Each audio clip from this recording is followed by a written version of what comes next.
Boleh whaongai no le talo.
SMI Hardware is proud to be Samoa's leading provider of high-quality steel, metal and roofing solutions.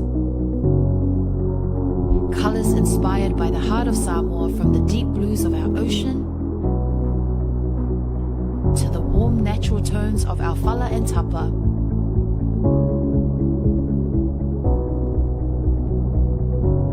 To the vibrant greens of our island plants. With over 12 colours to choose from, you can find the perfect look to complement your home, business or community project. Built to handle the sun, salt and storms with strength you can rely on for years. For durability and for style, SMI Hardware is your number one choice. There is no better way to support the 685 than to buy locally sourced goods. Here at Tasi Market, owned and operated by Samoans for the Pacific. Welcome home, where every guest is treated like a VIP. As you get ready for your departure, begin your journey at the main terminal check-in. From there, head to the VIP terminal on the left and make your way through security. Then, step into a space that feels refreshingly different, modern, newly upgraded and designed with you in mind. At Faleolo Airport, VIP isn't exclusive. It means everyone matters. Relax in a calm, air-conditioned lounge, catch up on cable TV, or simply unwind in a quiet, comfortable setting. As you wait for your flight, enjoy your first round of drinks and a selection of delicious Samoan cuisine on us. For just 115 tala for adults and 25 tala for children under 12, you can elevate your entire airport experience. Simply book online and present your receipt upon arrival. The VIP lounge at Faleolo Airport offers both downstairs and upstairs spaces, giving you the freedom to relax your way.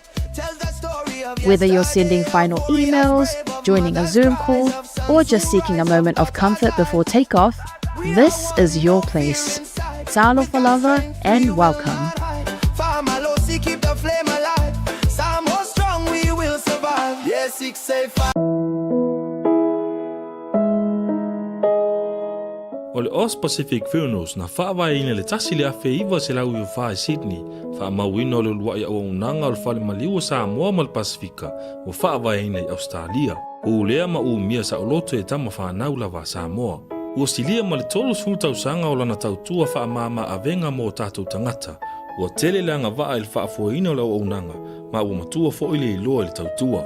Mātou te mawhai lava o na mātou malanga atu I maota malawa e so se taimi e whaatala noa ina mta upu uma I ta pena I eil whai ngā malanga mo le ua wala au I eili atua.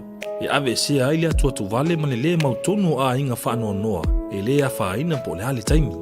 E tā ua I mātou o tātou tūmanga no ua malu ma o lana anawa tau ave lava lea. Dignity of traditions is our service. E tau tua I le luas fulwhae tū la I le fitu a solva yaso, mātou te ngālu lua I tūsam whina ngalo mana onga o a inga, a e leo so mātou manao. Mo le fia malama lama a tili o na sila sila mwhai tau malama lama lea I le mātou tū lau whamtalanga le website www.ozpacificfunerals.com.au po le telefongi le totongia, tasi tolu se lau, valu ono, fitu o, le national, o lua fitu lua, fitu wha valu tolu. O le mātou telefoni fea viai, o whaali mo o, tolu tasi wha, iwa lua. Ma fesili mo rata maitai pule, na omi ma sina mua. Mana tua nei le tautua o le Oz Pacific Funerals Australia, lo whale maliu e le mo moe, ai tautua ina o e le alofa ma le wha ma avenga.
Soifua manue malangi ma. O lo ingo o matai a leota sinau mea tau whao. O aua lawyer Samoa I nei mato officer o le WT Compensation Lawyers. Mātou te fisosoani tangata wa whaina mai ta avale, whalewhenga luenga na superannuation claims. O le manulau ti o le mātou au nanga ina ia avele mātou ofisa e whai ma fesoasoani I tangata uma o le Pasifika. Aisea awa e tā ua le mātou ofisa tangata o le Pasifika.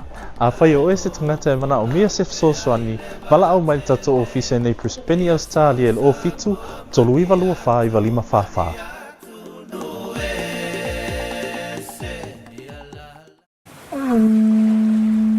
Oi, go! Come with me. This is where our adventure begins.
You call it paradise, we call it home.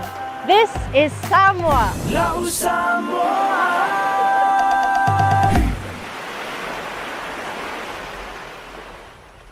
Afio maya, ilo ainga.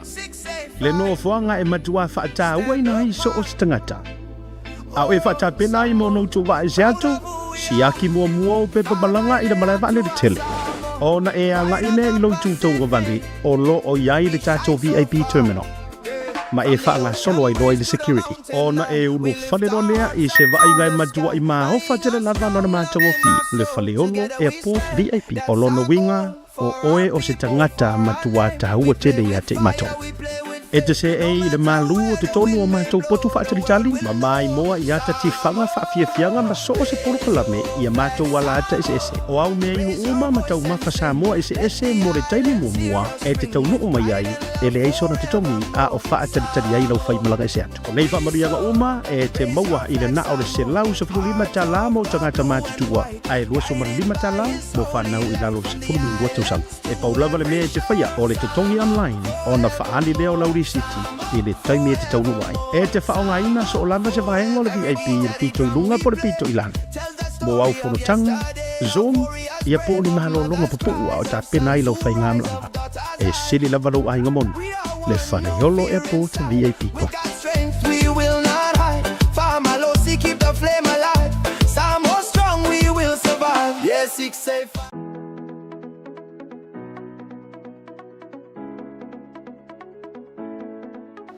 Hey, have you signed up with BlueNet yet? No? Well, let's fix that.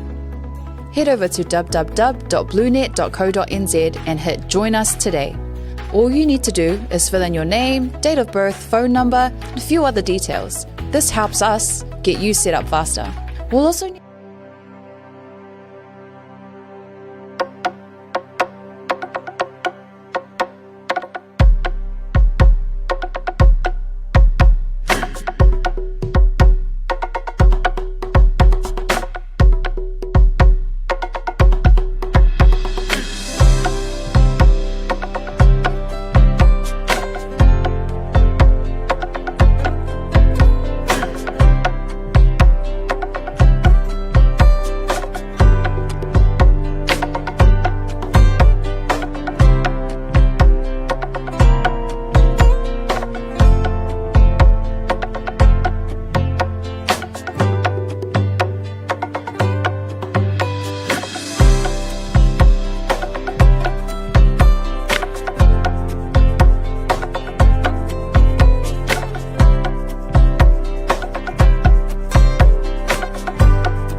O te toi whata lofa ma o whaafelo i atu. O fo lofa, ia, ma wha ma lo, le pa ia ma walunga o le tātou wa tunu, ma lo no sai.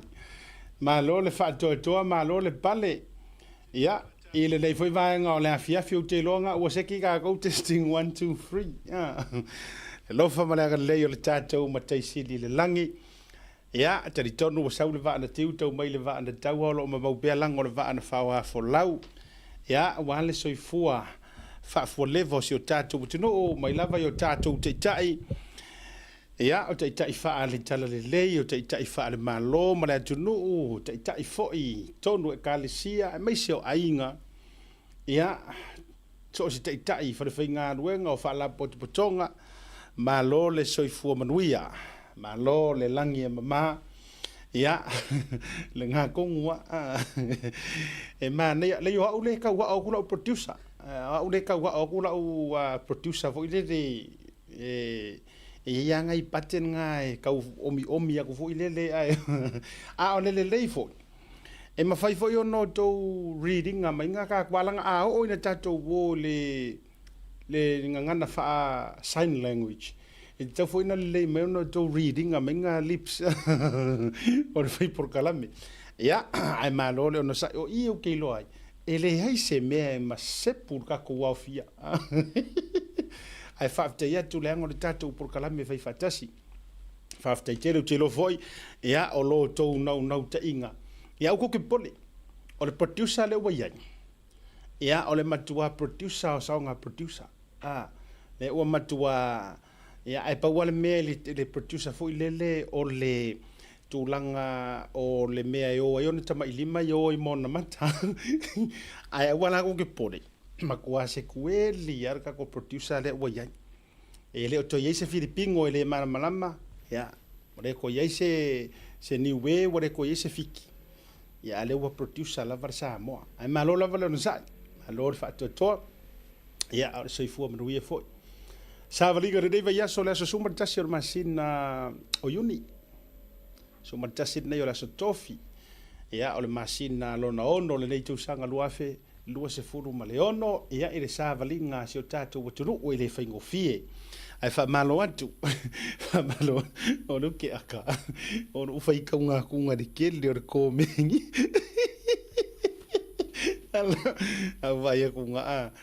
Ia ua la tu te pole. Vai skaile le producer le ua sui me whakako background ma. Ya fa malo atu malo le ono sai malo le langi mama se fo ya o ma yo to o ma so tatu fa sala le producer e vo ke pole la ko vaila ye skaidi le la skaidi ko malo Ai o le fisili o mai o e. O la ua fisili o e lea te mai mo mai so o se sia o lo mai mo mai le nei vanga le fio mai. O mai lo ainga. O mai lo soifua. O so longa le leile va ingo lo soifua malolo ina wa tasi le vaenga e fataua. E fataua tele inga ke uo ka ko mamapo I mea fia ke uo ka ko mamapo fo I le tele o le pisi le nei vai tau o le soifuanga. Ai ngaloi ona e to tuma e to va ai po a mai la o esa valinga fa le kingo le soifua malolo ina le te fai tuai.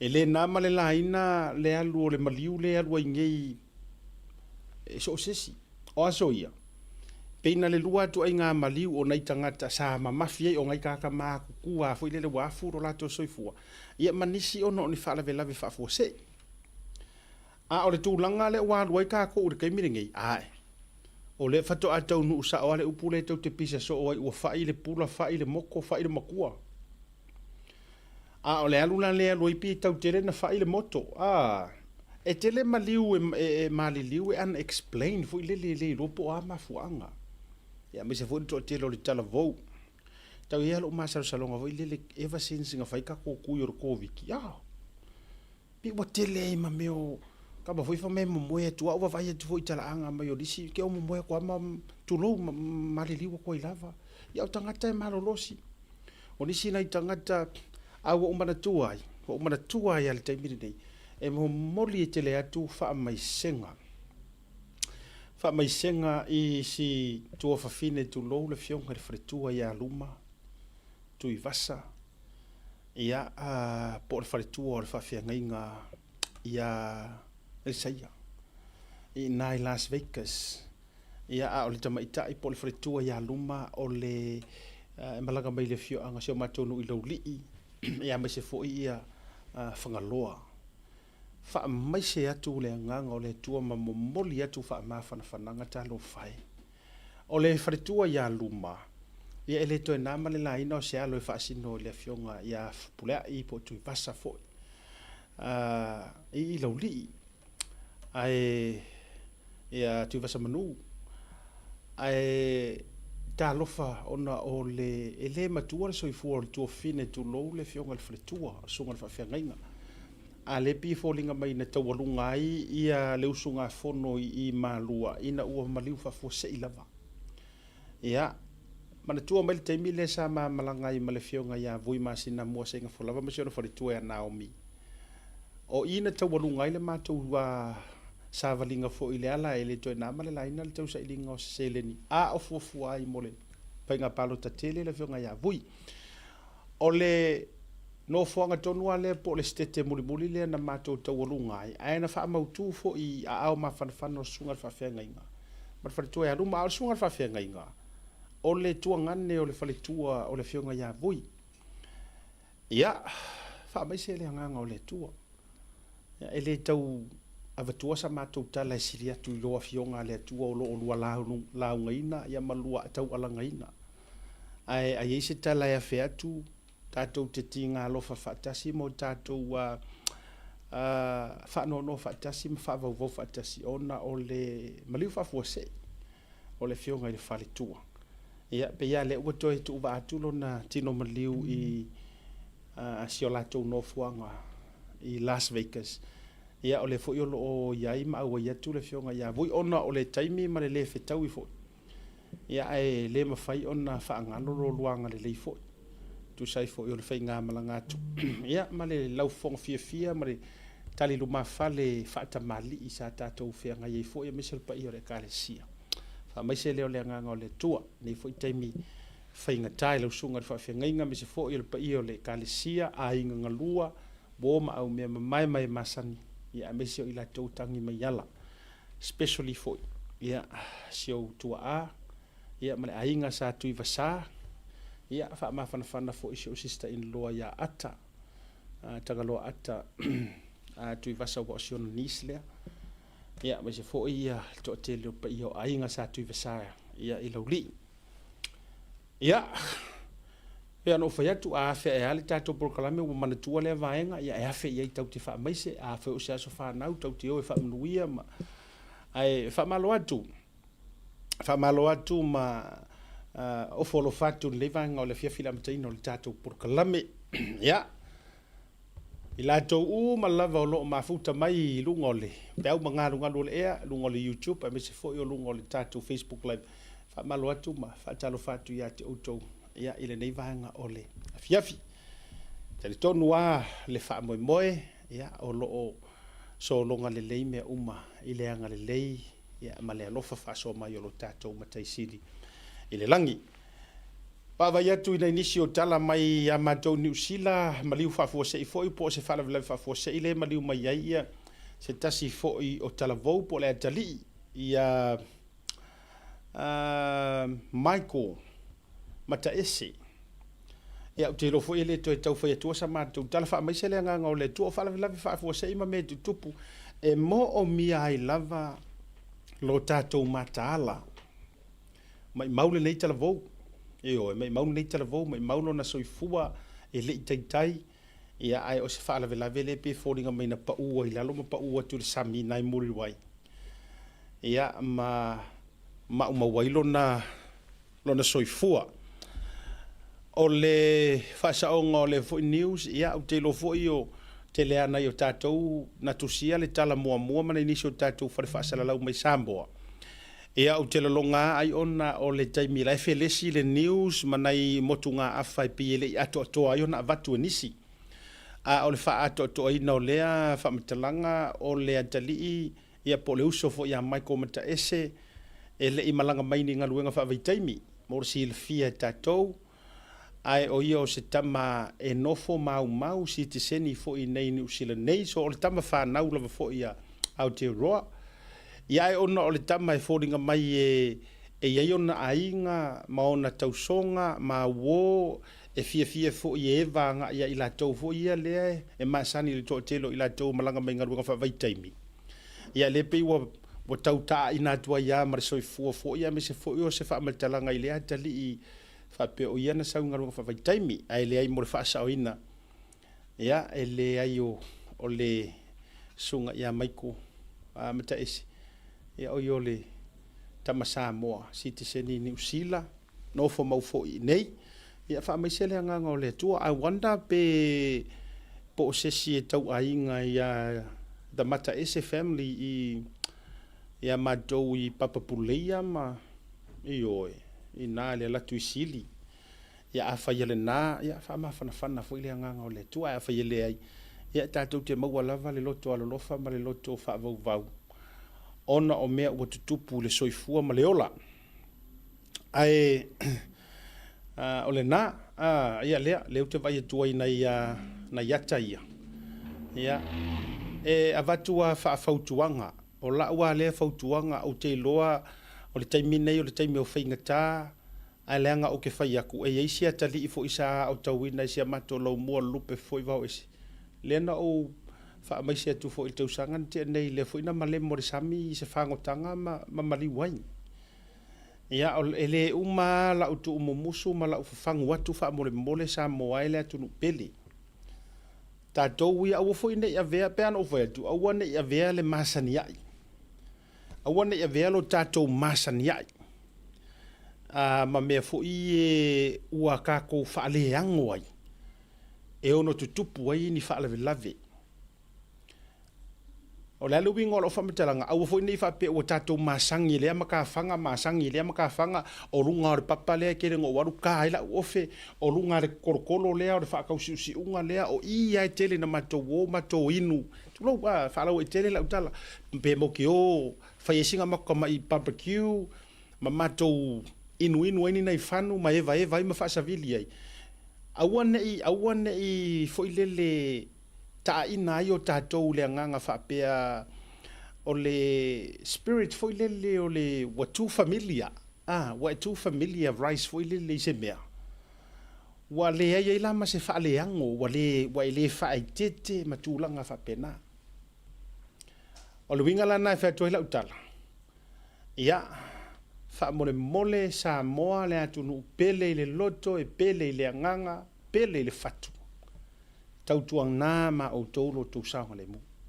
Ko ke loko. Po lea okay la sorry Naomi avia yo asiata o inai papa puleia ye mata ese e tausonga ma le sunga ya. Okay, yes, absolutely. I wonder la pe connect ye le tali ile. Te lo le au mata ese. A fena le lo sta si fo yo a tamali I mal ai nga tutua fai pisi nisi. Fai la to pasi o tara rusinta. So tanga taure fo tutua te mau ai ngo Samoa nga tai leo le tala le lei ya me se fo yo pisi nisi. To fo mai leo la utala. Langa la mai mauta tu tama fanau. O lala lea lena vatu la utala lea. Mai mau ka koe whekangisi fua matulanga whapena. Ia aua pea lu fasa moe koe kangi fua vi wele vaa o eneli. O la ua lea tu alalo e vatu pea. A yei fo ingia kako wo. Tu no lea foringa lo lea tari talo fai. Maiko talo fai. Ua ui moto. Ui moto lava. Pe upore pese talo fai.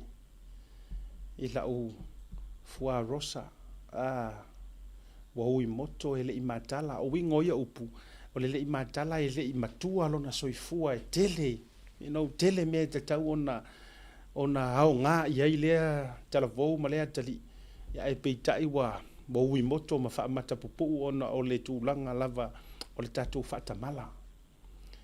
Vatu ai fo I matata longo ma se whau asiata ma le tātou purukalame wha mole mole. A ka wanga o ko ngisi e o I fea ma fea a e loe o e le saunga le mu please say no. No. Awangi ka ko faia le upu fo ile le fa pe mai o pay first and complain after. No. A tatou walua ai loe o e le saunga le mu just say no please o ko. E le langa e lai sa vili o lai matangi lo wa me uma fa pena o mero le skengi le se me foi le ke la ku e planning ya o muri wai I yo ma o piha le alu na I o I west ma fa solo to le alu ngai o le foi le yes, le alu ngai e wele si mata anga mana ya na mota maitina parakai anga ya alu ngai le side nga oinga ele utuvani fa lave tutupu mai ai ale a fia mai wa ayengi malie ya wa male lemo ni ka elenga ka fefea pa me uma fa bena ya ola unatu ola lo mala fangu fa mole ya tautua na matatu se e silia le amele pack and save oi e silia le a pefa pe oile ker ke fangoka e silia le ai tanga fa popolo pengisingi or ku pearu ya maungu or ku pearu I makau or ku pearu le ofe o se le loi or pulu o me e ka ngo fie I mla wi ai ki sa vali kwa fa ka mai le se furu di makala lu se furu kala tau nga anga e mo mai nga ala se fer ka vale se fer ka mi se fer pengisingi se fe maleola vai if you wala nga lenga if you wala si ko kele le pisa mai ha fo mai se re dia e le lo fa ngoka au ke fa ku akala ngo mai fai nga kai fale wa kuwe ka ukai o fo mo ula nga ka fai pu ere makila ma o felo ai fa mai au ai longa u fangoka pe o te fangota pe ta tele fangota e sili lava pui nga I lole ala ku kafia ya ole fa malo si au fo ilna te lo fo wa lava le fa malo si au le mo tato man tu fo ile si atali ile o to mana tu fo o I piha ya foi nga male mbori ka mar ka kale kasi le ka mala ka pisa mo sani fai te mana tu wa ta mala iyo ya mai fo yor ka male ya e fa kasi me mar ka do sani pio William ana soi fo mai ta male pe nge yo le ai ole or ka fai o masta ia nga yo sani masani ya e pangale ka fea fo tu wa fa mata pupu wa fa la vela fa fo se ima me tupu ya va tu wa le fa tuanga fa mole tali lava ai wa afarangi kausanga e whaalonga fo i to ia afia mai nisi mtulanga whapena a o le tau whangu nā tātou pokalame o le tau tai ai i le vaenga o le fiafi wha meise le nganga o le tua a inga loto wha vau matua ia meise fo so sesi meise o si atali i lea na sentinga mainga le information se lea ma confirm mai ia wha meise le nganga o le tua ia te outou mo no i teimi whainga tā tatou o le malologa tatou o malologa fo i mai wha whailoa i kaut whara pe aru pa o me wharonongo pa kia pa ka me whekako pe aru i kaut whara tatou o malologa. Need a photo of your ONT serial number and your modem. Not sure what an ONT is? Don't worry, this is what it looks like, and every house with internet has one. And make sure you have a valid ID and a utility bill or government letter to confirm your address. When you join BlueNet, you're not just getting fast, stable internet. You're also supporting shows like Tautaiae, Breaking Waves, and Sports Salanoa. Your BlueNet subscription helps us bring you more content. If you sign up this month, you get $10 off your first 3 months. If you have any questions, call 0800 258 638. Join BlueNet today.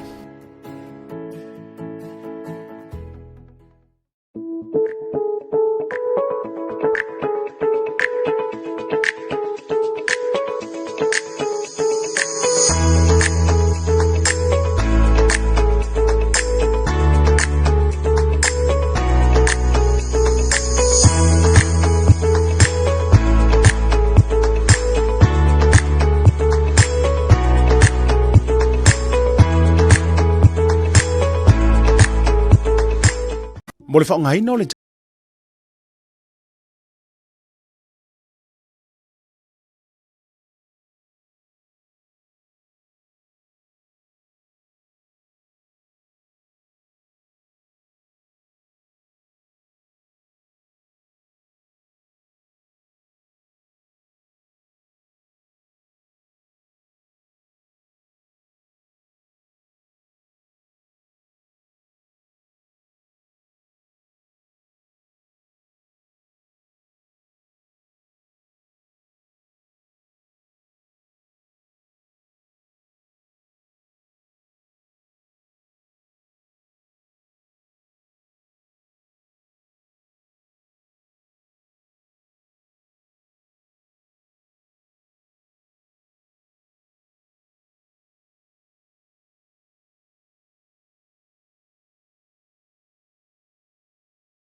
Watile wa tolu sfuru mrefitu minute wa te anei le itu la e fa lo no wenga o te le titi le afa o le fa le teimia mandou iao te roa New Zealand the land of the long white cloud fa talo vatu ile atato wo ile ngangana fa maori o le kaumatua Ala le meki. Ya me ke so yo le wa ka ko wor nga fa ma hodi. E fa welcome mai oe. Haere mai te kaumatua. Haere mai ki te whare.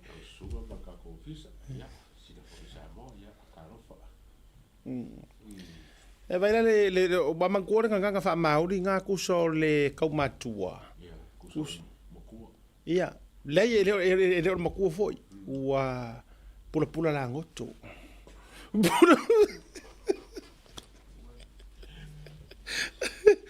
Maro se vo manguia. E a mai lo was. O vai atu ila usikaili a esa vari mai foi tonu o lo ai kuso lela wa ela mai fa tangata lotu. Le wa ela mai fa epikopo pi te la mai fa padri. Langa la olo fusi wa kaule lo ayo o se pakele. Lango patele io ai ala vai a o ko inga malo o ile ai to ina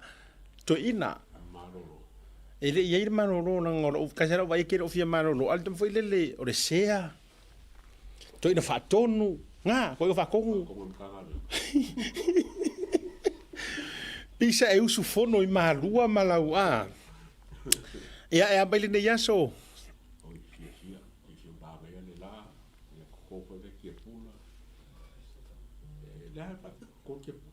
oh o aso ye Samoa sa ko kore oso kusa ia o kasia nga foi mako para pala ile si para pala banduar nga ese ile ia para pala or ko nga le ye oto or tama foi le pe or ko ngore la au foi le pe koru fa ku i makua ia langa foi mantua langa ile ma veve ko para pala akama ko mapoalanga lea ngai ko fa ku ai e kau e la lau voi le longa taste kamare kasia ku ko ke pula ale susu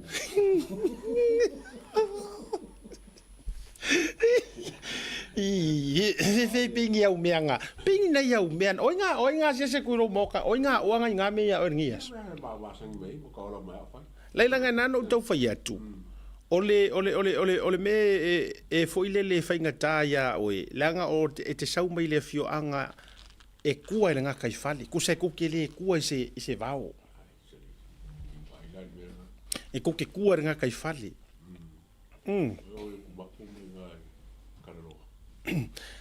sei to vai atu le maika a godfather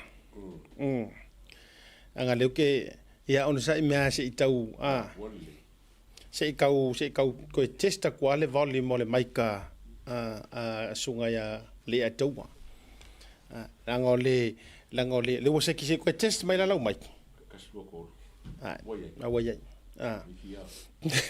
ko pasau na le amo ka u ke o ani au me na fai le nias o sa ko ke pula oi ko masanga ho le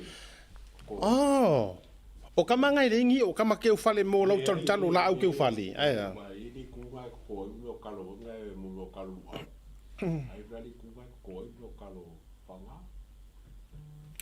kala wa mo kalo wa ye ka ko a pe ngalo ka wa nga ila le winga nga lo ke fa koi mangkola kama ye le ke ko ngi usila kama ngai e nga fa ro ri manga kusanga ri pu va ye rungor para pala ku se fa spong tu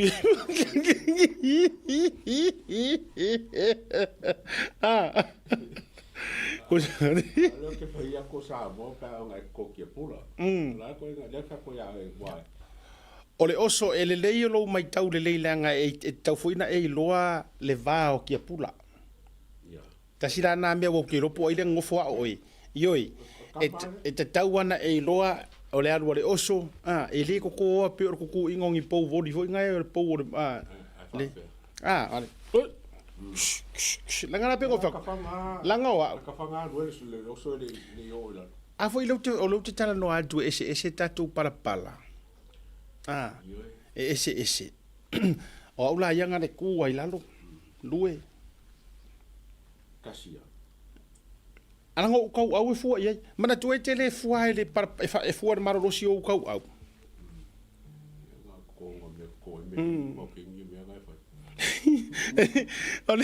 Ole ke vai kunga. E te sau mau ki a pula au ke faku o mangongo. O yaranga sia me pe ki so i fua i mangongo. Oi. Ora nga kai fale ala. E ai pi ele e mo i mantua e sa o so se ngu o lai kalo ai kusa ele i loa ko ngu ingi kalo ingi maumanga i manono. Ya nga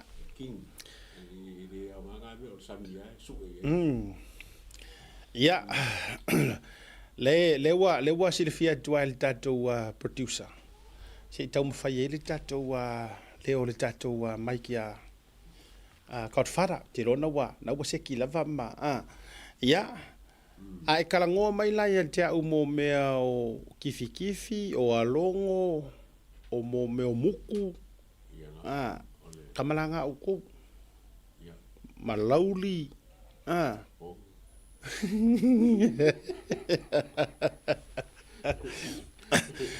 o kamalanga o kamasawa ka o kou. Ia ai tatu tala noa tu isi meo o le kalo ma. Te whaila o ka mai kala lea walanga o le tau te iai le. O le tau te iai fo ile le vai aso a ma le masina o le ngana whatau wa ina o le ngan Samoa. Le masinga nge a mesi forka kose singa fua. O le o whamangu yanga ia po o mawaenga ko inga fo ile o pili. Tu ia ana pili lana whanau o tua o ana o sana marka mo koru fale e ei fa mangu yanga ia e ko kupu mai ni fa manu yanga o lo fai mapinge fa mau o mai le sori a taua kusa ia e fa mai tala a Samoa o le tama o tua nga ave ile o so martia pula ia ona arule no foi tule o le motu. Ia o e uma kupunga mai ia o le afa ingoa o atua. O kama foi e kupunga mai atua po atua. O le kama o ana. Ia o le angofo i le foi kulangi o le motu. O le mea na ave ia e mawai ina na ave ia o le tau ma le watongi. O le whaupunga whapea ia o sofa i le fidi i o ngauso. O ia lai ku e pui. O tua le ngā vei le kalo ma le oso. Ki a pura ma le oso. O nge mawhia ai o ngauso. E kua ku iai. O le kama o sanga. O le asau e ngofo i le vā o tua ma ana. Le maua i tua ma sanga. Na ave iai mamawai ina ave i le fue ma le toto. O angi me kukupu le vā uso o langa launga e kausia. O le tama o toru fale. Ia, le iai o kou i aingari kai mangongo. Ia e ui ana maunisi whapeo le tamaitai. Ia o lo uatali tonunga o toru fale o le tama po le li. Ia whapea mai na mawai ino o ia o le pae ma le auli. O le whengainga. Ka kia la ia le whaua winga o le whainga ai e toi foi me lau tala. E o mai lea so. E va aia pea. Le moni o nei ma le whaawau pea. O na whaatau nuuina o nei ma vaenga. A kako wonge ingi au whai whaako anga piko sili anga maka ukia. E se mai a mātou sa vai. O te le tau whai atu le tala lea au te ronga i le ise panga a kua.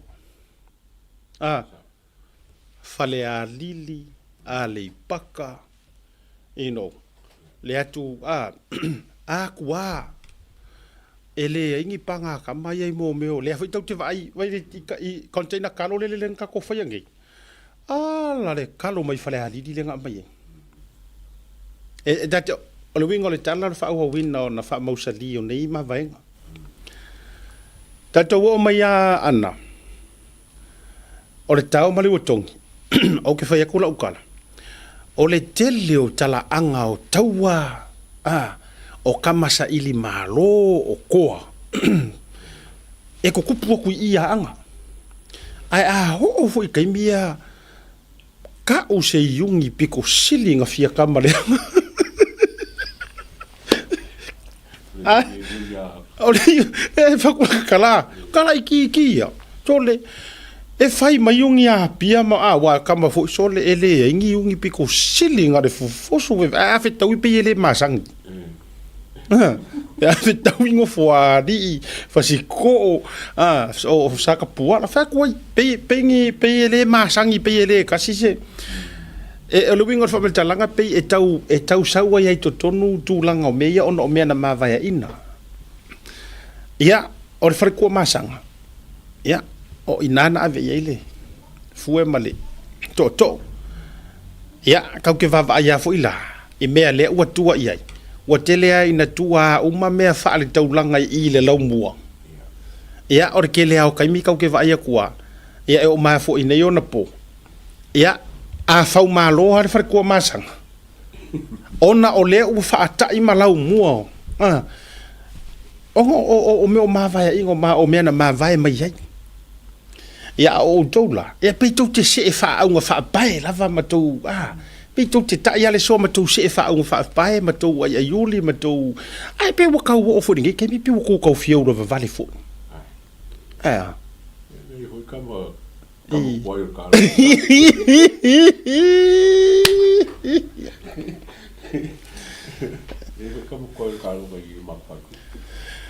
okay langa o lo te va ya tu o to tele ko ki ko mengi u malava fa mo le tatu wa producer o le ko mengi u mai lava ile fa le o le leo o le sound o le leo le mic ale atoa I've started to read mo ki kiro uma tuale ko ki ale ya se o fa be mai e o tanga tai messenger mai tua tatu tu mara long pupu se ko sia ki kwale ya le tatu folder to producer mo te mile nei le be we fast ele fo le nga ruenga au le refresh ale tatu to refresh fo ile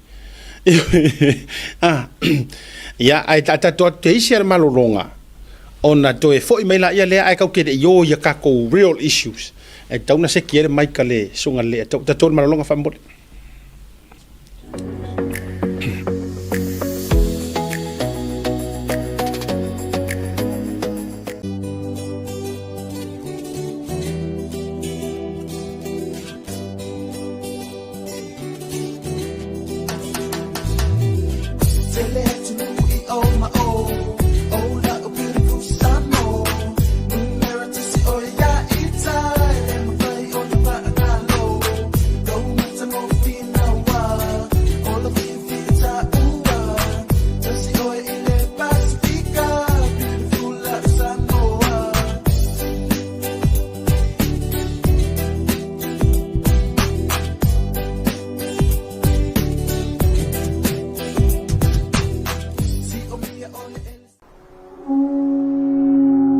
SMI Hardware is proud to be Samoa's leading provider of high-quality steel, metal, and roofing solutions.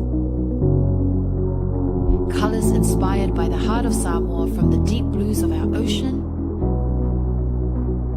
to the warm natural tones of our fala and tapa.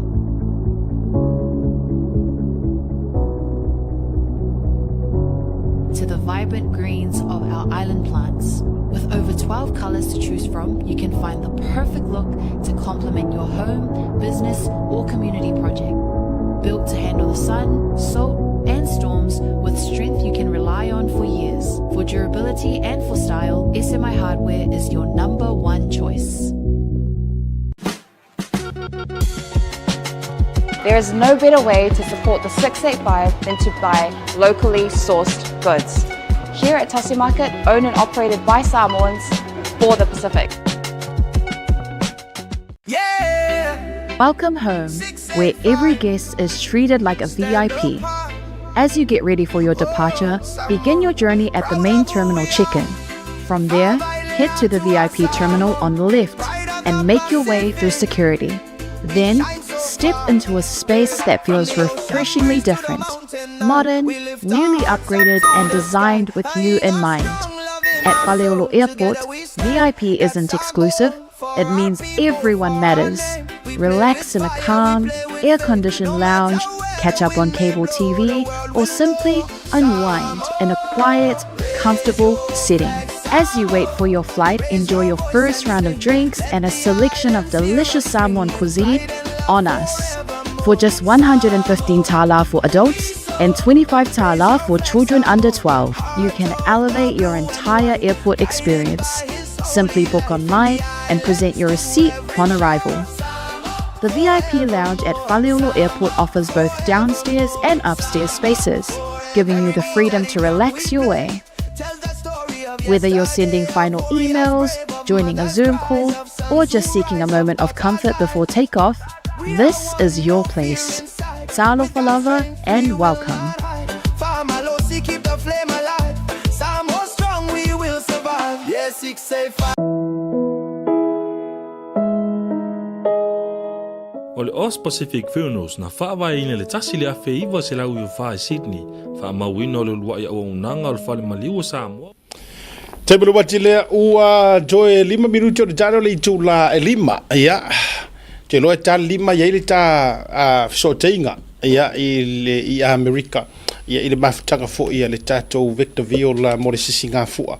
Ia si taimi ona join mai la ia lea. Ya malo fo le sa ia me se fo le fa pale ia i tatou po kalame. Nei vanga le fiafi. Ia mo le sila fia ele le fo ile moto le pawa i loa nei tatou fans ma to telo tatou o le to fenga luenga misa. Mo le to fenga luenga Oscar. Il tatou por kalame. Ia le mafu anga le na.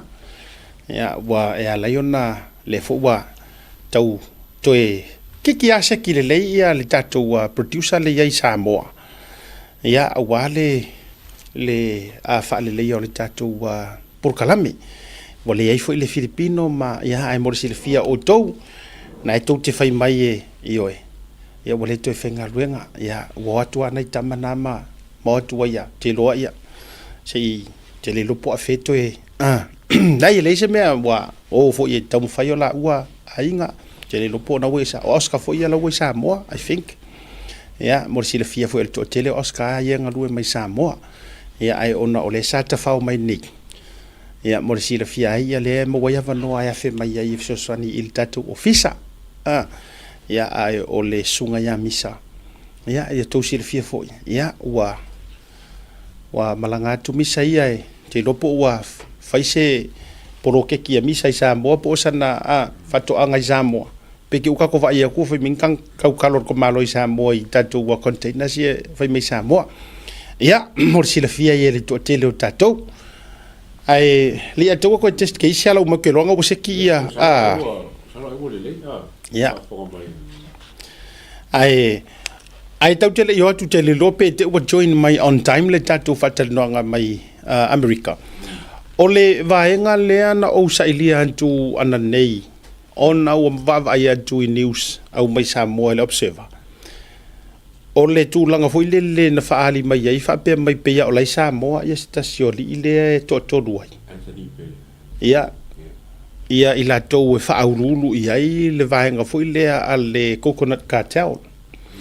Le sa fa metalanga ole ua maliu le sunga ya Lorenzo fal pui le si me sunga sauni nai ngata le ai sau male article o observer fori mai e fa pe mai o Samoa po o tonu le tunu sa mai ala le to si le mai ai ia le tangata nei no ya Anthony Pele mai ala na so te ia tu nei le tanga wengo leo ia mamau mai ai se fa mani nonga mai le fionga su komsina o lo va ia matanga wenga ele ai se tangata fa pe o Samoa ile taimi nei pe na watu Samoa ile dei taimi ele fo se fa mau nga po se alert wa vatu o se unanga fo ina mai ana fa pe e se tu langa fa pe wa leva na alert atu ele matanga wenga o leo au se talia ia matulanga fa pena ia Samoa mo se puipuinga mo se va inga fa pitoa ia ole nala tasina va inga tau na fa manino mo le no fosila fia sa mo o fa poler ka ko ku ye ko inga fa news o le me ngai a fa pero la ko le me inga ma ku no pe pa le vai le ai sa ka mo ko me la inga fa mangi me la le o sa mo ya tau te le lo la po fea sa wo ia o enano fa yatu so le wore ko pe pole pe pa le pe ingi me sa o sol fatu wore to pe pole pe pa le ni fa sa la longo ni lapis e ma ma pe pa le fo le o ngo le fo le ka o le me la ko fa ia po ni me le la ka mai la ke lo ai mu se fa lo ya ai e o kama a mi le fa ma ngi le wa nga fo la o ini si fenga wa sama salvia le fenga hole la ku passport ese mai passport sama sai fa nga alo confirm mai ai nga la bala ko ya de ai de orta ya o le mele le nana te fa yatu o le tulanga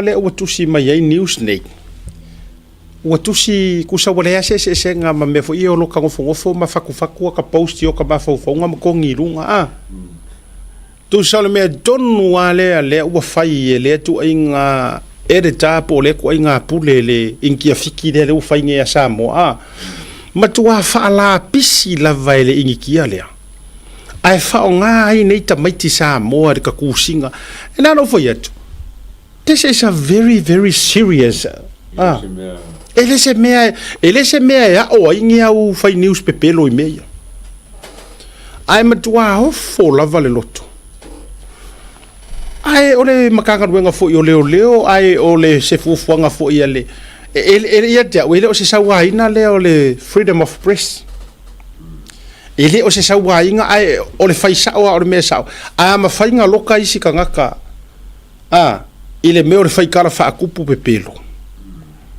ole al mela la ina le ma faina to so ye to inga tanga tel tu la fo no le to ma se me ka ya e fai la si si ka ora si pole la marenga pe nga ka mo ma sa mo po sia ka no afie ka ska ma ngi si mo Vietnam e lo se me la fa kope wala nga o ko nga me fa pe e tat la va nga lo ko nga le mga eliti ko information wa la ko ma ko fo le ko i va ya ko i ka i wo mga lo ka ma ko ru len ko pa ko mo ya pa ko ya la se fu mo ka le wo e le ngare ko ka i wo fa si mo ele sau se kala o le si va nga ia lo ka pe lo nga e ke le a se nga lo fa ka se le Australia mo le Vietnam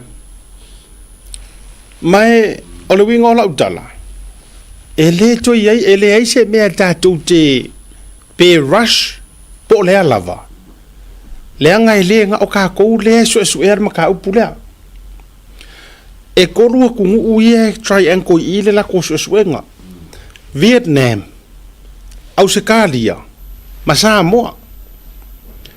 Ole foi na mau mai se fa matalanga la tamai nei. E fa be mai le tina le ai ngol se tasioli. Le kingo le lei. Le ngo fa tu por fa lavi. E o mai le so ele o ko e maua se fe so ta inga ma se tala noanga. Ma le la ku ka mai kiki. Le se so ka inga kalu mai ale tai mi mo le na va ai tu fa sa mai Vietnam. Le la ua foi tau tinonga ma le la ile mea sa tupu o le winga la o le whamatalanga e le hei foi se mea la alu ulau wai walanga o le aia tangia mai na tau mawhai le lo ia ai se whea kura ukala lea o le maali e ia le ia kau alei na o na peye maniti o tatino mo ta whaavai atu out of all the good lawyers in Samoa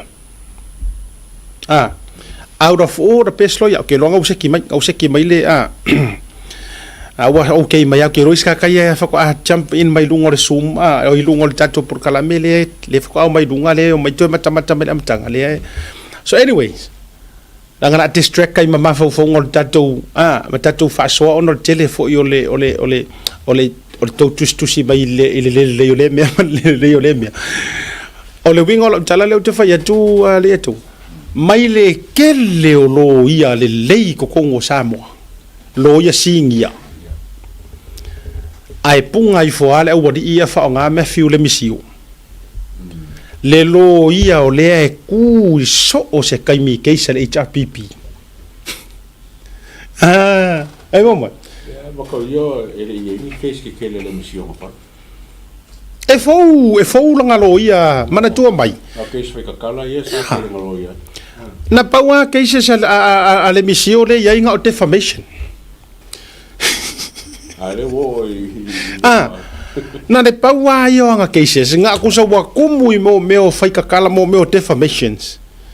Ele ia inga real criminal cases foi lele. Ai o te no mo wa ai tu go fa pia. Wow. Ya ala foi kala foi le sori. Pi wa kau ka kafa mai. Fatua. Wa tau va vala mai ni. Ama ko ka mai fa ko nga lo ia ke kele nga. Alo te vai tu. Nga ko ko. Alo te vai tu. The likes of Brenda Latu. George Latu. Miro. Lo ia ho longa. Fatua ile winga la tala. Ai punga I le kamale ku mai le HRPP. Oh. Fatua te tala. Ora case mo lea. Lela ala pise case foi le walanga ia te aue asuengi ya masuengi. Wavela ele wala tula le lo ia Matthew le misio. Wanau ngar kasiara vai aso ka penga ia so suenga leo we vai. Era kope le ia leo. La walu fai fa masino. Ina o taro sanga leo. E toi fia avaturu fi I fa masino. Avakungi si va se lua le nga ele fai ngo fier ka penga nga. Manga ngore case lea. E international ele nga ole loko walanga ola ua ka fila ko penka ke auntu me mo fa pena. Ai fi na ule misio I fa masino. Waka ka wanga la vai aso e kasiso su engam ka penga nga leo failua. Ya, tatia ia le na vaenga. Walanga o tato mautino mai lo le ya nga o cases al HRPP ku ele misio I mo meio defamations ma tu lang fa pena. Awa fo ole lo ya ngumera kasia le obvious o longa HRPP. Isa lo tala le. Tu sa matua leipo ale lo ya le o HRPP. O telefon lo ya le nga kire kai kai ka ngofiangi cases al fast. Walanga ele anga lo no loto ele talia ina ele lo ya le malo lo tu lai mai. Ai mo sia la fio fora pasai. Or kama foi la le o le lo ia fa ale ku mo drugs. Eoi. E te le la na so tanga malona mala anga I mene. Ono le wingo la utala. Le anga ngala lu e malesika ngaka. Le e la wa lunga drugs le fa pui. Ele fa pela o fa yatu na faini la fainga ngionga mana tua mai o ia sa ko mesinga o fainga balota le tua ai sui ko mesina o fainga balota ia Daryl mapu e fa fefenga ele mala malama ai sa lau sui CEO ai como mere ngono Ka mere sa mo ka cha. Ya Le kengi wa pese ngo e fa ngo fiena no. E fa fefea na ele malama ai sa lau kamarea a or kanga kai ke rua ngalurue ino ngalurue ko o le lua moi fa tasi le fainga o ngalu o le ala le winga o la tatala ya e ke le ale e ke le ale story o le mele ai a tau sila ne ia tulanga le e pawale o le lo ia le mili ia le awa isa Faku Emily ele awa isa e o e ku mo awa isa.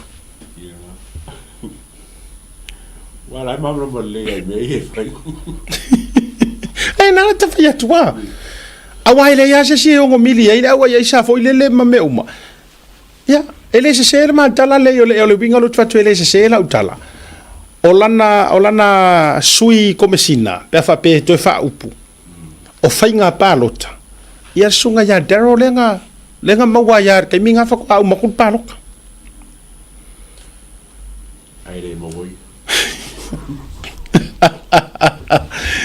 Ya, o ya la le tu la ine le taimire nei. Ya mo tau mo fainga le o ila tau ia to le na tau fi mai. Ya mo lo tau fia o la e peoli tu la e tu al tamaitai. Le wo tamaitai ya le sunga James. Ya pe me foringo me James Malaysia li le la wala e tau fia. O isi vainga ia la ia na o fai atu le ia tau o lo fa no no ia au tali ai le tatu somba link o vai atu ngai le mai ngole wadi ia tu lo wa ole point le tu tau watu ole le fe tau i ole treatment tau sila foi le mai ngo Samuel le nga mai se uma te tau su atu se ata po to mo se o ko sila fia foi le apia Samuel le nga apia i court pe ole mai ngol pon ka fa sio kanga ka fa mo inga to foi fili lima fili ko ka tau fili mana tu foi sa mo le melana ai ngare kau fa le anga i lungo social media ai loka mai lima i fili ma koi kiki makanga ruenga o maleo nga o mai le escorting le atua ai vai tangata le masalomia i me nei ma masalomia i le melenga o ile siko rua fasioki le ka mai ki kama sa mo eva solo ama fusi ya elea fatu o te le loa i ma fau ola ne tu loa ke o fa ku polase do you know a fai e uma e nei ni so tanga nei to vai ko sisila ku vai limo Samuel ia e fili la ku mai ma solo leo pe o solo muri ngu ur singo fu to sisila mai samo no o mele tau expose aku o le ai o se justice foi le e justify ai treatment e fai kanga fe ale ami o kongo ia ko inga fainga to sisila tu le mai a ole morianga la eu fa maungia ngeu Samuel tu vi foi lunga le telefone mole o morianga ia le u fa maungia ngeu Samuel a ka ko fa sa moinga o kala ka fa leanga kala ka fa leanga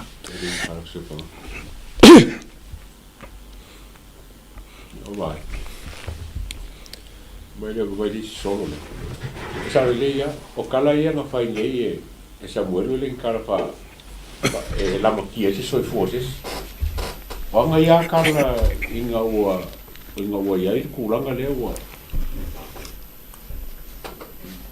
onga wa ia kulanga le wa kau men kau a finga ia au ka ko baila le solo le lo se sira ko ka va ke le lo ia le na tonu le o te fai atuai mai le ia se si por kala me fainga la nga ko mengi kulo wa le a faina fua le o lo tayulu ma o le ma ke o aku makanga ruenga a ko ma ko ia fai unga o le lokanga le ka fisa mo ri makua i ko lokanga maka fio fikusa e ko kele o faia onga o langa sori kula fongo le mori ai o to faia o le to fa tau te o le message le ko ke ka mo fai e mo moli ma ya ma ko ie le to te ma fa fa pe e a fia fa kasi morianga ngi ku so le ko ke ka fa fe mai kanga ka o le unga fo ile ko ke o ye ka mi o pure anga longo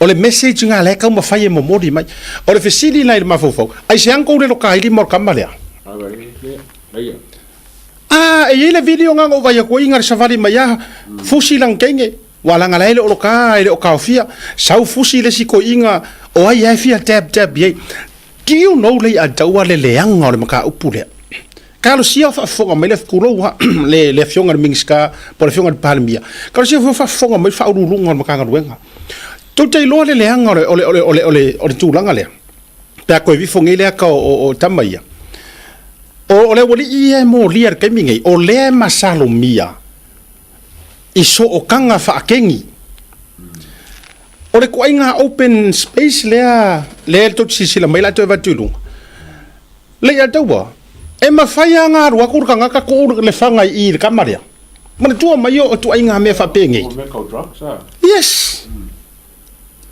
o me ka fora o fa sa inga le afika e ma faya nga ku kanga ka ko yai me ia lea e ia ka la ku fusi momongo ye singa me mai o ta mo la ku le fusi ku ye singa mai fanga o a uma me ma fai ai ona halu kamalea e o ngo fai ye se ko inga escape foi le matura nga fa pena e se jila ai va ku Samuel sorry pero foi no le fa se ka va ku Samuel wan Ai le vakunga sa muero e ke kiro ku le venga le ave.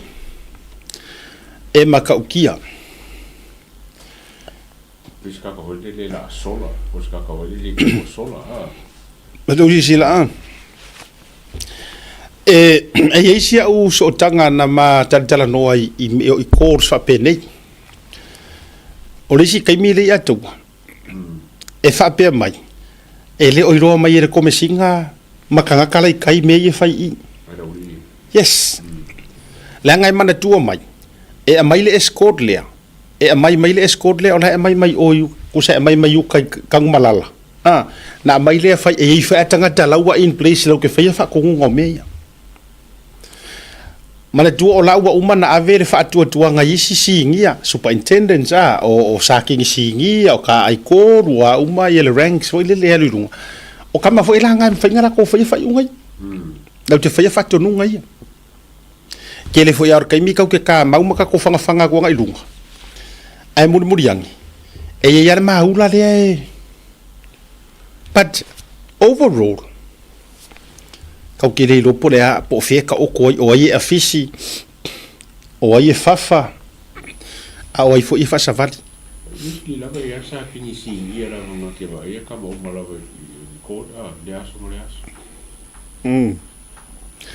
Ya ona i motunga afana a o alu ai pea le fa tali na marisu suenga o lea matau ya i to tonu o le tātou wa atunu te i karosia a esu e ngei mea ia ke au ia le ataua no so mato ke fia inkalesi i kua o le au kāteaol ma kua o le au gang members they are not my interest o le interest lo ke fia manga o esu ele i ataua po o who are the politicians CEOs business owners ia nga lai involve i Samoa tulo wa o kere I don't care o kere popole i kengia Australia fai ala ko me ia fai karia langa ia la fa venga ka ko surprise ia Samoa o fiki o konga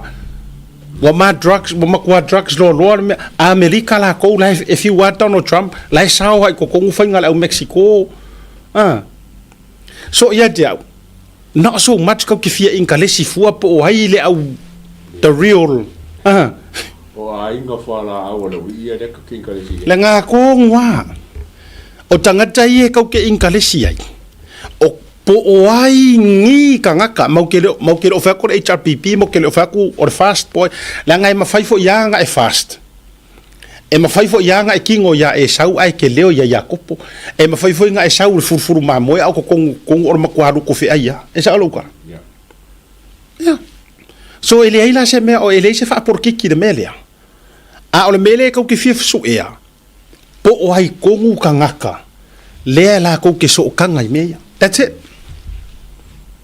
yo e ai nga le mara uri para pasar yo mga pawanga o mele ko ke inkarisi pawanga o mele inkarisi tau tai ai o ke le fie ro po ingi au madin ke le fie ro po ingi ko konat ka tau po ai ele inkarisi ai ka ko nga me ele se ka kia me nga ka kia pe ya Australia o le faiva nga Australia le tau su e la ko kengi mala ko me nga au le mele fie inkarisi ai mai su e le tato por kalame manisio por kalame le tau o ai le au Samoa i ko kongo Samoa ai po o yaingi poro kiki po o yaingi fai pisingisi maka ngaluenga even ngi fai fe au leo the list goes on e ma fai nga mako pisa ko ar si fio media o si media rei ko meia of course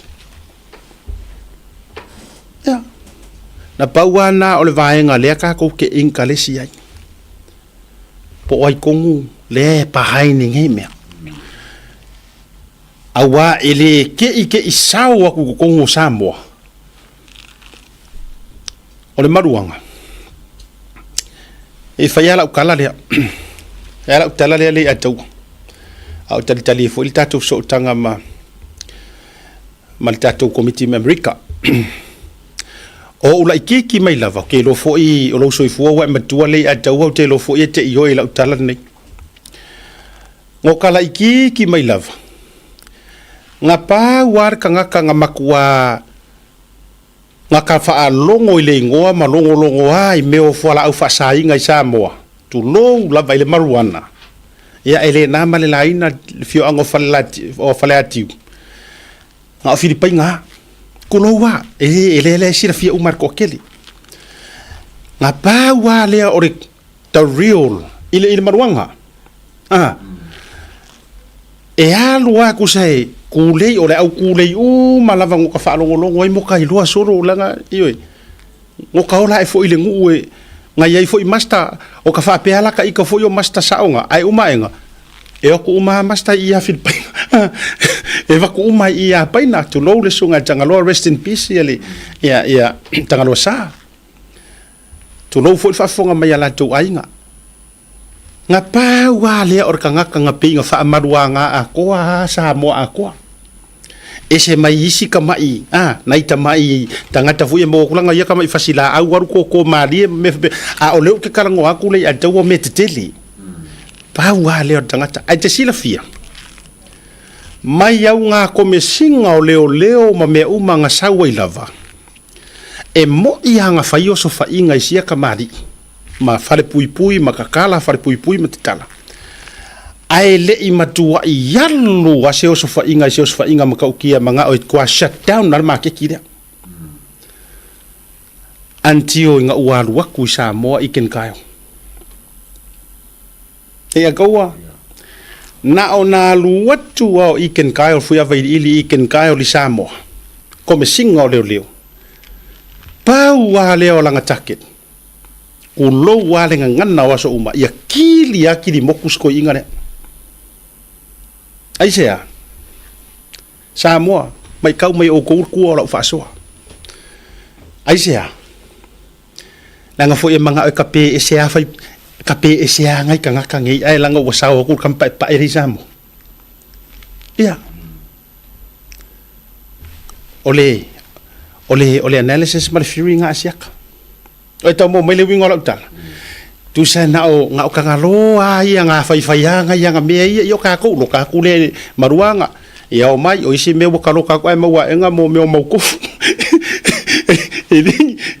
ai le ongi me mai ka no o wo ri so ri ku le so nga mo o le wingo la tal ai nga lu ku o ka le mai Amerika ora fasaren ko kiki yaso uma nga re kili la vo o fale aki ko mo faya shut down sia ko inga kulo ai sia nga fo ore nga le la ka vai ko iki ngai ai la ku se ki ngai ele mga ai so ku dungar kam pa ele la isa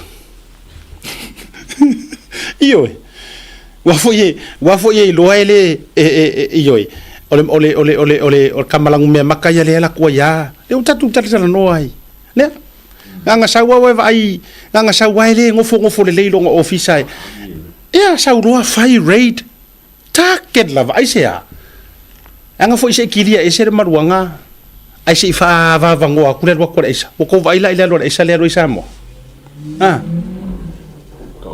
kaukia makaukia ai la tatou le la tu ni le isa matua mo fiu ka kape ma wasilia ku le leanga mamangka nga o me wo kupu sa mo le isa na vai tatou ye wo o Vietnam ar kai mi ha fai sitiana ia sko ingo kanga lo sa ma ngai kanga kang kuku le so ma keki nga ngai me ang kukup nga kasu engengeki nga le lo loan ka mai kia onga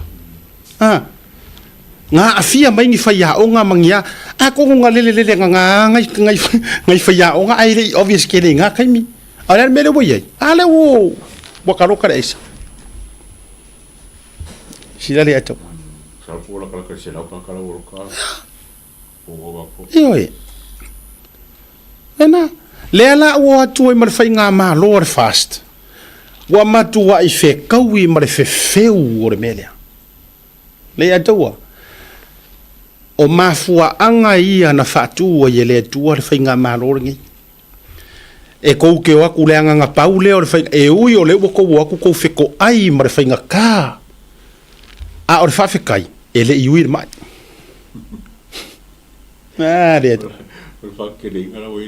yes kuso le ua tu tonu a si pale mia o la au le male to mala na whainga maro o maku a ke kele le mai ai le iui o le lelei ma whawhikai i le tua e le iui le mai la e maua le avango e ui o le ua aku ka kou ua maku a whewheua ai au le papori o le ae maua kaimi o le ae maua kaimi ia u tau vai lai le mele ua tu lai mai o aku a mai sa moa ka mai ki e whai mai kala anga e loloku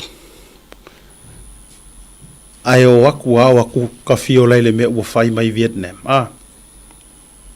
sa o le sau noanga le sunga lau le male tole whionga le pare mia ka lofa i ngai kupulanga o le a wha o lo ata waina ma wha o ngā wha au pengaina e whai matalita matali pupuni ma whana au aka ngaka i e sau whai kua le atunga Kama ki ngolo mo i ainga le le au inga le le ai wole uska o wa ku pe ko ko mo ki sa pe ora ko mapu yes Lena. Wingala na le tau te whai atua i Samoa, le le wha pe whatu sa te tala o lea. A tau wa ai la aso. I le taimi o le maruana i tono Samoa. Nga ia ingi ngai mea whapenge. Na ia ini nei mea whapenge nei na tutupu. Ai o le kaimi a ngā waku oi kama se ia mai whafo kili a ka pe. Ke wa ai o se i umai runga me umai. Yes, no, o le idea is o lai langai arfisiri. Ai se a ko ngau ia wa umai la a ko wo lai ka pe fa ko anga maruanga a Filipainga ka local au ku lei maruanga wa umai o se kali nga iken kaio tanga tale te le a se fisiringi o ga ka wa umai la na e ala tu e halu mau o fa inga mau fanga ka avili e o ko ngora ma ke ki le sa yeri se feska ma vo ile so fa su tupe punga ye los fa ingar ka kana ole nei la lau me na fai na e fai nei malo ma fo fo o kidi ai le la tu lo rest in peace e tanga lo Filipaina ma liu lava sta mal to ese ti to ina kilia umanga fa ko anga maluanga susungu uma fa tama ia o se fe la Samoa do we have a new heaven in Samoa o le ala le mera ua tūla i mai au menga whai. Wa kali mai lai se kali le lei whakuwhakunga ma ngei mea ngai ngofu whai.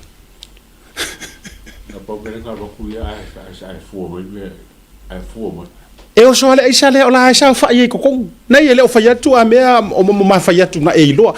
Ai e hepen ale aisa. Ma maku ngei mea. Ngā kere i aru ese maku.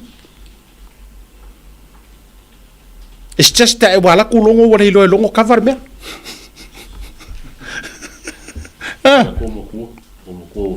Ku se ke punga ese rooi. Ai fairo ma vai o esa Samoa. La ku longo wa fiu pe ka me kiki e fiu fa ko foi la. No foi la a le esa a wa ku ai runga mo e mo mo. Wa makanga nga pop up ai sea. Wa makanga mental wa fia ma fau fau. Wa ko fiu wala ka ki enge ma ka ki ngai lalo. Lei wa sava vari fa la so ro me no wa work. Was have very obvious. Eoi. Wo fiu ha kau kinga ya ku nga vai fela oi nga oi nga le ngo so Samoa i me o fa lo. O so ia le a taua sa nga oi nga oi i le po nga oi. I le taimi lai lo nga oi. Man ko fela uri fo ko fi punga ko ngor fa lo la i fa ko lo. Nga oi pula. Wa nga oi popula. Ai sea. Ole ai sa. Ele leia sitiana ia nga kai me nga le anga fai me mari ya ma le aikele ioi nga ova te le maria o se o ka mai pe pa di maksa pulu di makala fu ile ia makua ai pa ke po ai ngu pa pa ke ale o ngor pas nga sa vidi ngia sa vidi moi vai anga tiana nga ia ai ala ti ai sa le wa ia ia e kau ke kali e au me sa ole fa ya ko O ange la le aisa le wai. No way. Le aisa ngā mea. Ngā o le mafaufau. Le mafaufau a mio valea, a mio maka ngā oi pupula, kalepe. Pai. Ia le la wai aru ese ngei rifo whaka ngā wha mā vai na ua atu le fastu. Kong komisi ngā leu wha koe. Whata ngā wha mā vai po le halawa lau mena whai. Awa fo eke vai mai ngā o le la awa kuru faste se idea. Ainga nga iloa ua malepe le va o le au fau malo male fasao. Toi fo i whainga balota vai e koe punga mai lo e koe apalai. Vai fo ianga plan. Ma na o si ali e koe punga mai malona ma fau. E koe fo i mai lang koe ingo papastui.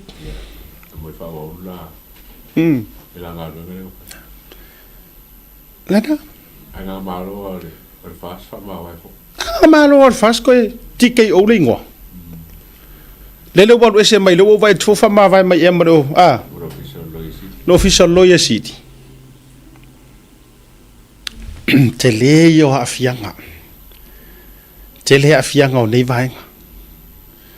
Ya, le ua toe fa te teleina le tūlanga le whainga wofu i le tatou maniu sila. Peo le mesa malanga tua ia Christopher Luxon. Le tatou pāle mia. Ya, po o le sunga ia tuisinave mauru matotua. Ya, o wha amaru si ale tatou whainga pa anga lea o le fisosoani atu o New Zealand. E o whaila isu esu enga me tūlanga o lo iai o awa onga i tūlanga o leo leo. Ka ua me ia. O le investment te lea e te tau ona whai. Le a taua ia train ngai o kako kama whangau. Ai paua leo la ukala. E mawhainga train skills. E mawhainga train le poto. E mawhainga train mea uma. Ai le mawhainga train le whamaung.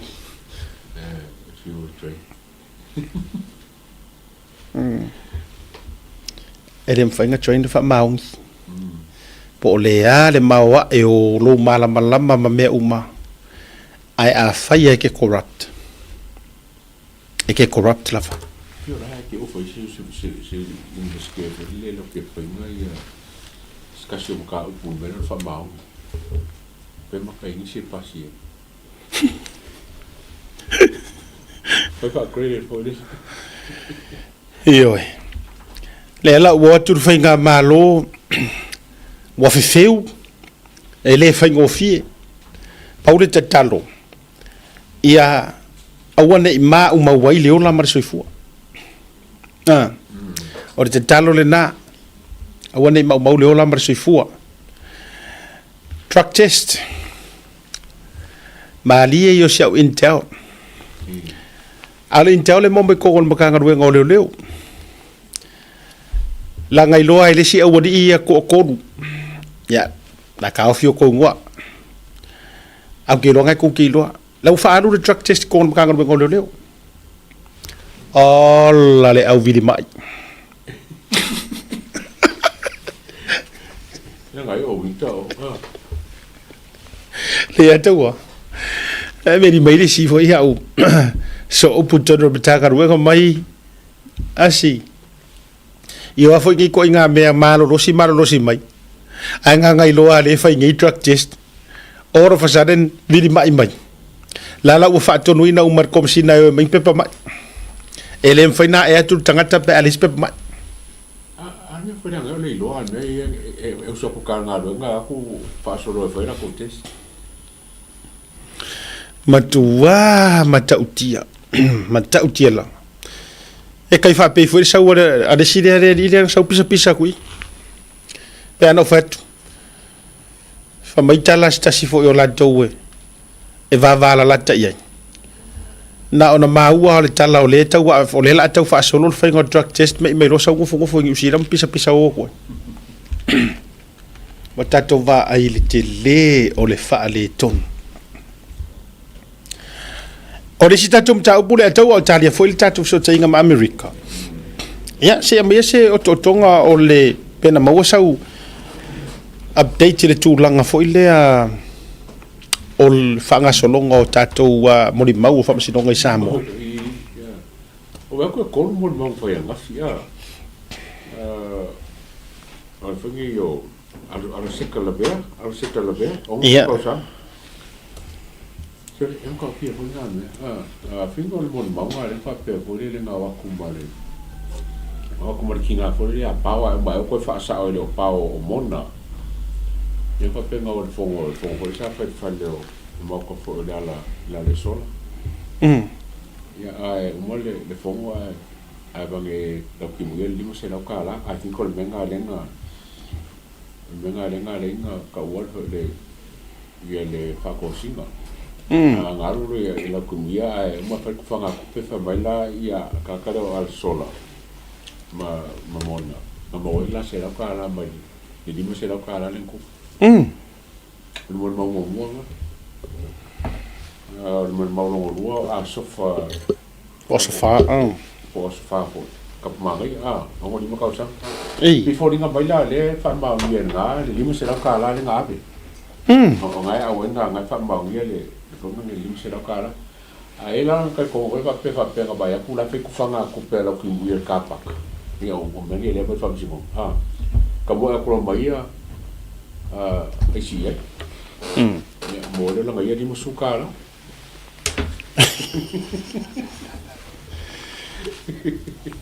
tu sa o mori mau nei a e whaasanga nga i a lau timu ia. Ea e, lono winga atu i sesi tu o mori mau o le whio ngai a tau li seu. Le whanga solo le temi nei. Ia maron korula langa o Vittorio, tapmane, lima suma lua kausan. Ia le whapea fore le nga wala wakura ki mia fore le ala koe mai umai kou, kapera ko ke fongi ma. Pai meu mai esse kufa la ko kupe e lu sukara la nga menga mo fanga kupe o mo mala ye ko lu le so ya nga fiam sa o ngere fa wo ti si va nga wa e pese fu ko le mo ba pe si me pa pen ai kau fe ko le ki ai ya se ta fo la ka nga fa pe o se sele o nga wo ya yes ki nga fo ya pa o le nga o ia ai ko si ia pa pe mai le o pau o mona ngala o ia o pau ku si le tabe ia ku si ia mona le nga fai du ngola nga ko i pe o fo nga mai o mona ko le fai nga o le la vai whanga solo wai e tele mori mau ia tele mori mau whaasanga ia le whionga lau timu ia lo fanga solo ma to le o le taimi to lo mo ma foi le na saudu ngole ia le tinale sa mai na live le taimi lava ma so lava le na umai le la winole o le yunga o le yo ia le fa solonga ma tulanga au te lo le fanga solo mai tama ia mua ia ai le yo o le vaenga le pe ma le o ke umai mai ia mon mau ia ko ia okay ai o la se sai foi te longa la tatu ma longa a foi mai tatu korosi atu ia il tatu fatal noanga il levanga la fefi western pa il tatu committee america to fa wila yo ni so tatu mta up ia levanga la fefi mal pasifika o fa vai nei australia o lea ma o mia sa loto e tama fa naula va samoa o silia mal tolu sulta usanga o lana tautua fa mama avenga mo tatu tangata o tele langa va il fa foina lo onanga ma o matua fo ile lo il tautua ma tau te mawhai lava o na mātou malanga atu I maota malawa so se taimi e whaatala noa ina mta upu uma I ta pena ia ilwhai ngā malanga mo le ua wala au ia ili atua.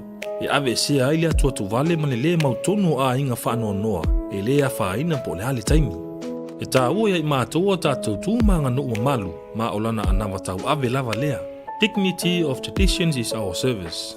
E tau tua le luas fulfai tu la ili fitu a solva yaso, mātou te ngālu lua e tūsam fina ngalo mana onga o a inga, ai leo so mātou manao. Mo le fia malama atili o na sila mwhai tau malama lea ili mātou tu lau whamtalanga le website www.auspacificfunerals.com.au po le telefongi le totongia, tasi tolu se lau, valu ono, fitu o, le national, o lua fitu lua, fitu wha valu tolu. O le mātou telefoni fia viai, o whaali mo o, tolu tasi wha, iwa lua. Ma fesili mo rata maitai pule, na omi ma sina mua. Mana tua nei le tau tua le Aus Pacific Funerals Australia, lo whale maliwe le mo moe, ai tau tua ina oe le alofa ma le wha maa avenga.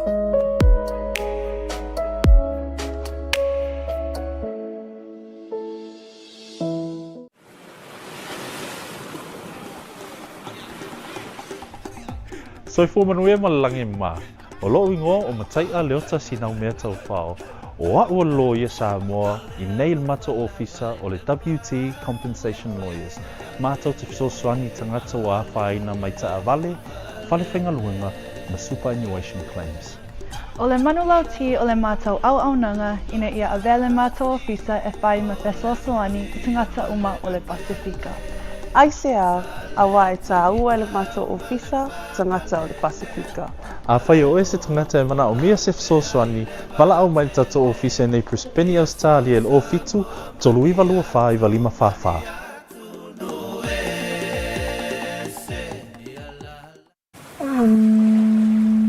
Oi, kau. Come with me. This is where our adventure begins.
You call it paradise, we call it home.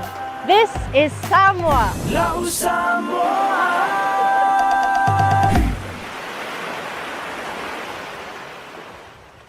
A fio mai a, I lau ainga. Le no whanga e matua whaata uaina I so o stangata. A oe whaata pena I mono tu wa e seato, si aki mua o pepa balanga I da malai vane de tele. O na e a nga ine I lau tūtou wavani, o lo o iai le tato VIP terminal. Ma e whaanga solo ai loi le security. O na e ulu whalero lea I se vainga e matua I maa hofa tele lava no na mātou ofi. Le whaleolo airport VIP. O lo no winga, o oe o se tangata matua tahua tele ia te matou. E te se e le malu o te tonu o matou potu whaatari ma mai moa I ata ti whanga whaafiafianga ma so o se porokalame I a matou wala ata ese. O au mea inu uma matau mawha Samoa ese mo re taimi mua e te tau nuu mai ai e le eisona te tomi a o whaatari ai lau whai malanga ese atu. O nei whaamarianga uma e te maua I le na o le se lau sa whirulima ta lamo. Jemro batile ua toe se fulu ma le fitu minute o na tā lea o le itula e ono. Ia I le tautua whaawau o le Blue TV ma le proklame le tautia e nevanga o le afiafi. O te fifia e whailo atu o le umo wana mātou fiso ta inga ia ma le tātou komiti whaafoe. A le tūlai mo Samoa o le a whatautia le lātou sisi ngā fua. I le vaiaso I ona tua. amatalia i le asolosu ma le tasi o le masina lenei o iuni ia le umaua le avanoa e fesootaʻi atu ai ia i le fioga le taʻitaʻifono le fioga ia aloi maina Belinda Walotu ia ma le fioga i le sui taʻitaʻifono ia o le faufautua foʻi o le tatou mafutaga o le tulaʻi mo Samoa i Victorville, California ia le fetalaiga i le siapo lou tele o salamasina le fetalaiga ia soalo mauga ia i le tatou proklame i lenei vaega o le afiafi malo le soifua manuia malo le lagi e mamā ia i lenei vaega o le pō iā te outou i Amerika afio mai ia ma siʻi mai le lua fala siʻigatā i luga o le tatou proklame lenei vaega o le afiafi ia ua mola fa pai aku lau ko fasi aku se malavangoa ia kauia o se avangoa ua po ia faamaku i o faga e la onga le bala mai inga ia fai o kako peukagai i le faamoemoe o le kau amkaiga o le kako sisingafua mo le vai aso o lulugai o le mubuaogo faapoi aku paia o le kako apugu Samoa paia mai le makasau a seia paia fili mapuliku ia magaku kaopi o lea ua kaoka o sealao paia foi ua uma ko pailaga o lea leo iai se faamakalaga o paia foi o auga kofi o le kaku makai le lagi ia o lau kou galuega o loo kou gogo magua uā ia fai valofilima o kaku kaka Samoa ia mai se foi o lo lako ngoa wa lo kaku au mau US le o kaku fai bea pakasi ninge fiaki ia le kaka foi le pa poia koi pa ia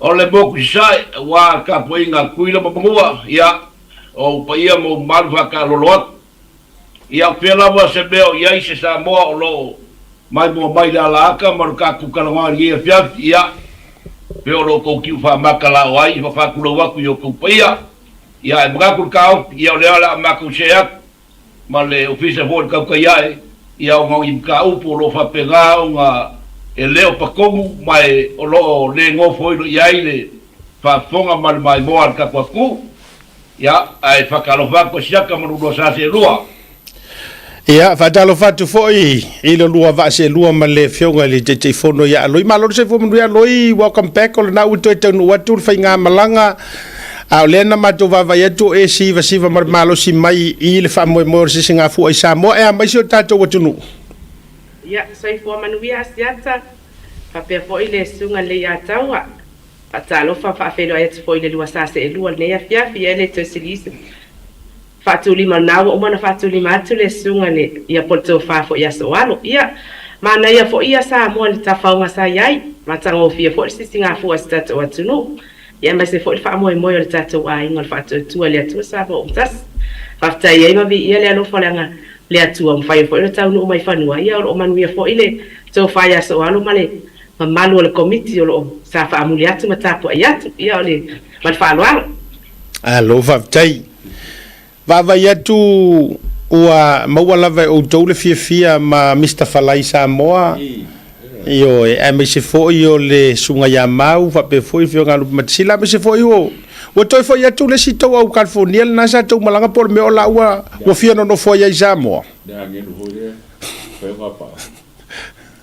te masalo o ivitala e to e o mato vaenga ia le foi malanga mai se humano ia manisi foi o le ta fale al ia salo se vai associação as foto e fai malanga mamai la to malo fa tai tele la tato wol tato wa fatal nonga ono le manatu fo il taimi se mai se fato fala inga o mai le tapenanga le tato wa sisinga fua ai o solonga le leita penanga matulanga o fa moe ia manisi o lo auto va atu o wa fa moe o le tato tu la mo Samoa fa mo le lo va se lo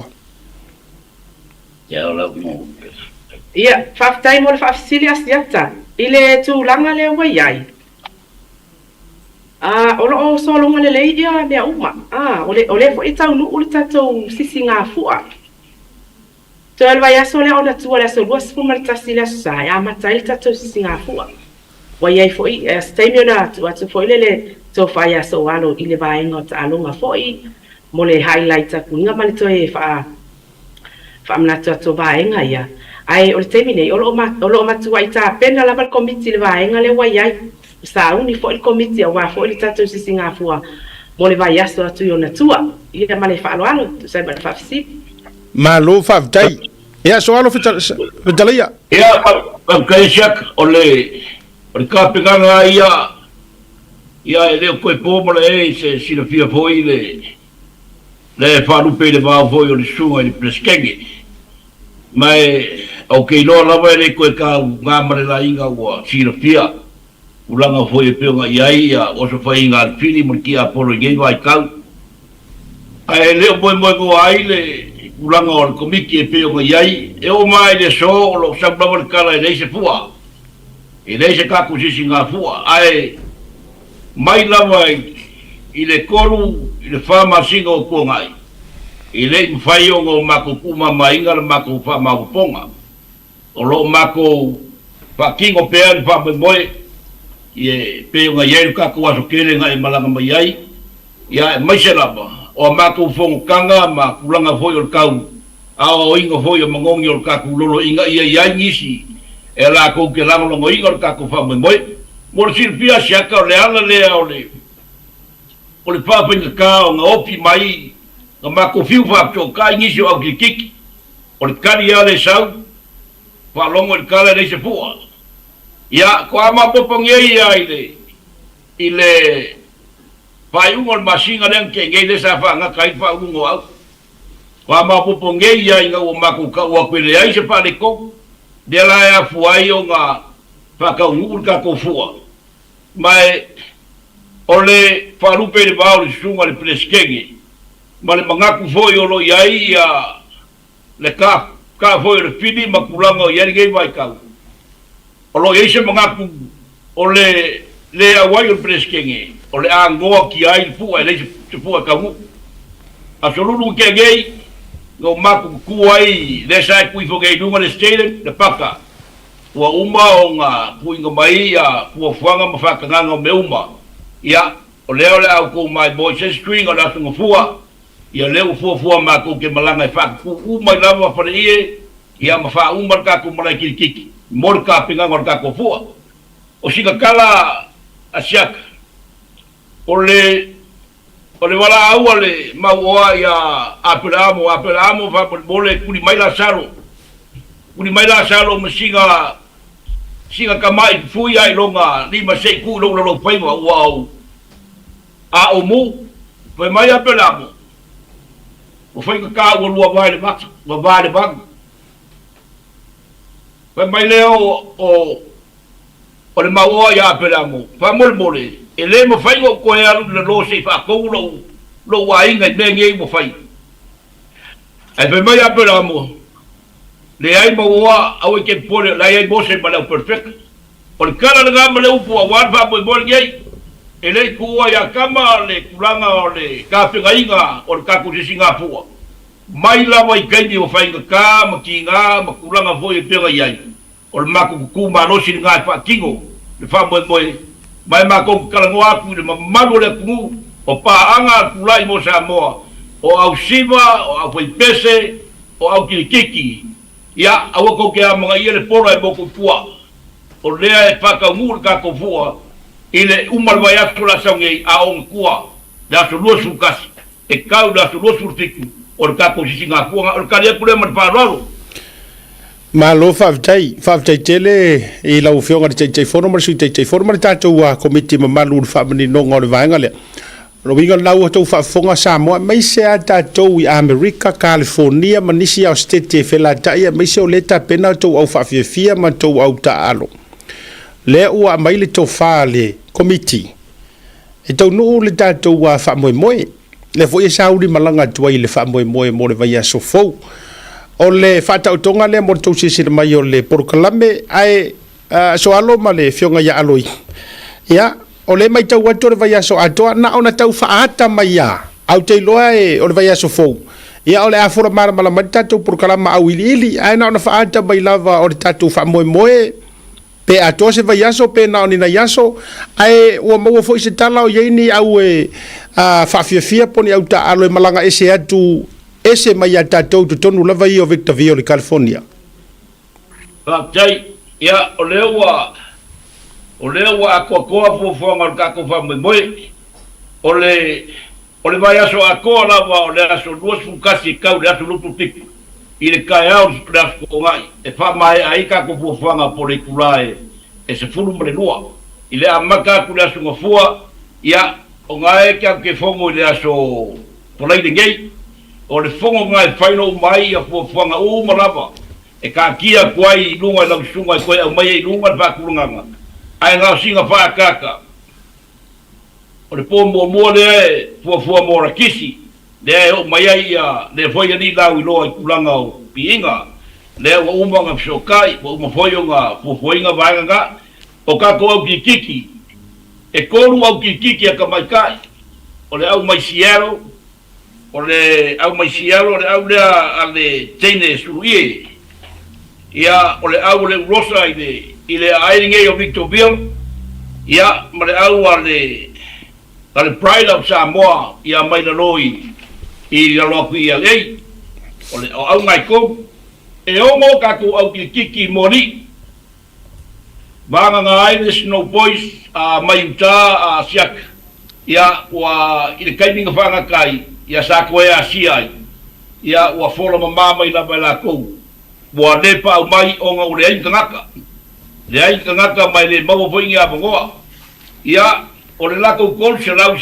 sa deposit ia le wa so ngi mai mor ka ko fa mo o le fofonga nga le pio nga yengei ai o se akwanga ko ka ko fa mo le kuinga ko le final ball ka ko ia o le ka ko kala ngoinga ka ko fongo o au nge e o mo le ko mai o le au mai Las Vegas o le uso boys o le au mai le fa o lima mai la loi i California o le au mai kihi boys mai Hawaii o le au mai le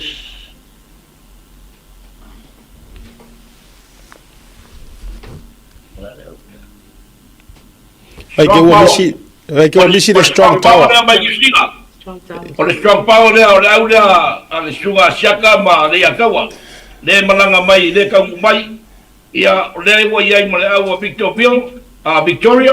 Victoria boys mai le lovo ia le ia ma le au mai Australia o le peaceful warriors le o malanga mai le ka mai le so polai de gay le wa o mai fa ringa mai la kaptengi ia le malanga ko fa kali le au nga ia am salo le ko ke ko ai ka u fa kasi mai o ka fa ka nga siaka mo ka fa mo e loai ele ai se fa de ko ka ko fa la so fua siaka le ia i umal komiki la ko mai mo mai komiki o se komiki nga ma pot pe o kala le anu le se fua le ai o komiki e o sul fikum ka fa de ia malango le la ko mai mo mai ai lunga o le kako stadium ia o le ko mai mo ai ka penganga ma ku fa kasi o lo ia e u malava kinga ma la ku fa ngau ia ma ko fu ia mo fa ka wingo ka ko fu fa o ka ia ku le malanga fa lo se pengai se be sa ko ko te fongo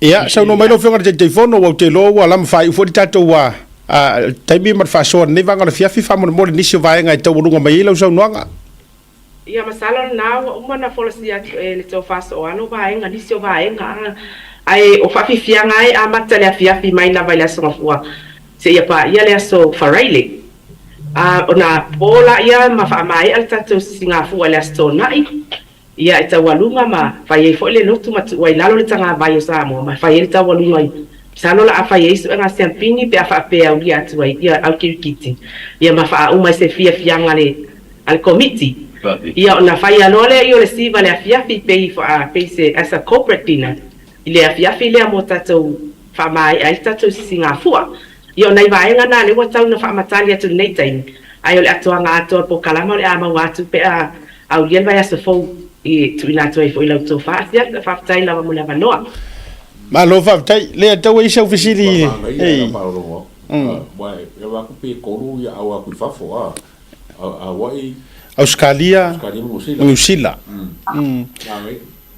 E tolu au ia mai au Hawaii o le au Australia o le Peaceful Warriors ia ma le au o le Strong Towers le malanga atu e tonu umatu lava i le amatani sit fa ingor vai so al verse fo to ai tonu atu ia solonga le leita penanga uma sit fa o solonga le leita penanga uma ia ai mai se foi o le tulanga i le auto va atu le mamaru no tero le atu no ia ma le no fuanga i fa ai le tatu fa mo tatu to ma vai ai nei taimi o le mawhiri siak. I le masinga karwai sa whako ai mea inisi au ki kiki. Fia i loa le area ma kulanga o lo whaika alonga. Wa umang ko kongi o lako ngofwanga. E lakalaka i le paka. Wa umang a whako ai mai kau mai le. Ia mauaku le treasure paka. Inga ia vaa lakalaka i ai kongi o lako whane. O le pisi la i so longa le lei. O le makua so longa le lei lava. O le o kulanga lea o le kariaku asiaka peonga iai le whafakiaka mai fo ngei vai kau ma o so whainga fo i peonga iai. O lo mau per ko vai o le nganga leo fongkanga ma kalkalangoanga. Te fo ngai silfia o uma nga e papai le palkua ia po le o kama kai pule i le kulanga fo i le avea ma pleskenge i ngei vai kai ia o le whakuanga ngai kasi. O alava le kere o le makangi o lo wangi mai ia au lava ngi yango e paura mea o punga wai fa kingo ka ko fa mo par bisiri la ia wa ako uma fo fo ka ko fa mo o au siva o au pese ia fa penga foi mai la ko la ko ia le wa ko i mo ka ko fa mo ia mo ka ko si Singapore ia nge ke ole fa umaka me fa ia ia whaftaio nawa mai atu so alo le si vai ngai tale toi fa manatu ai au fia a fia na ele o mautonu le ia fa so tai pe ia le vai nga o mana tu ina tu tono tato flyer ina in final atu fa so tai vai nga o e o ngafa ma tu langa fa fianga ia fa pena fo talonga ia le wa la tu le to fa so alo la to komite talonga ia po ai fo inisi au lo fa pena na tau su eni fale ia va bena longo mai na ia fai au wata pena ia komiti va enga ia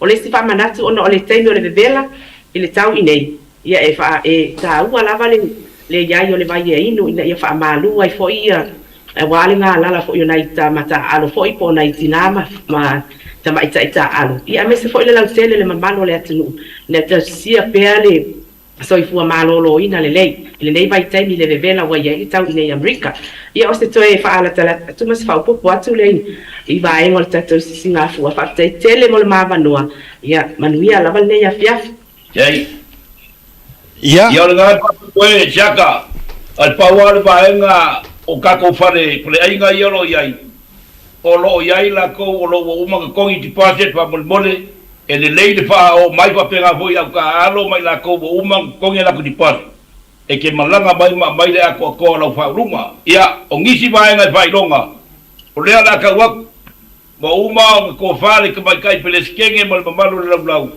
e le ko kongi akua lo ko fa mo bo shak le shak ia dia wala pia ngai silpia foi ka sa kan wai e fai ka ko al cash ku wa ku le ao le aka ka ia le ma koe fai kau pe akoa ia fa pengar fai inga ia mangingo ma le me uma ia fa kai la so maku leo siaka ma le akawa ma moria ku ma ko fa ma lo ma fa kai fai au masuil ka mai kai pele skenge por koa por ka mai kai pule ia ai mai se foi o capo inga wa fa lu pel baul su ma le pele skenge ia le maru foi o le lau kai fongo ia dunga foi ke kupe ma le lau ma ko ke memoria koe fa kai o le wo mangingo le vaenga ko fa mo wa uma foi la so mako popoli le nga le lava wa la ka le vai va bo ka ko lunga foi le nga ia le lava sa kala le lava fa mangingo o ka ko sisinga fua ia ko ka ko ma ko mai nga ka mo fai longa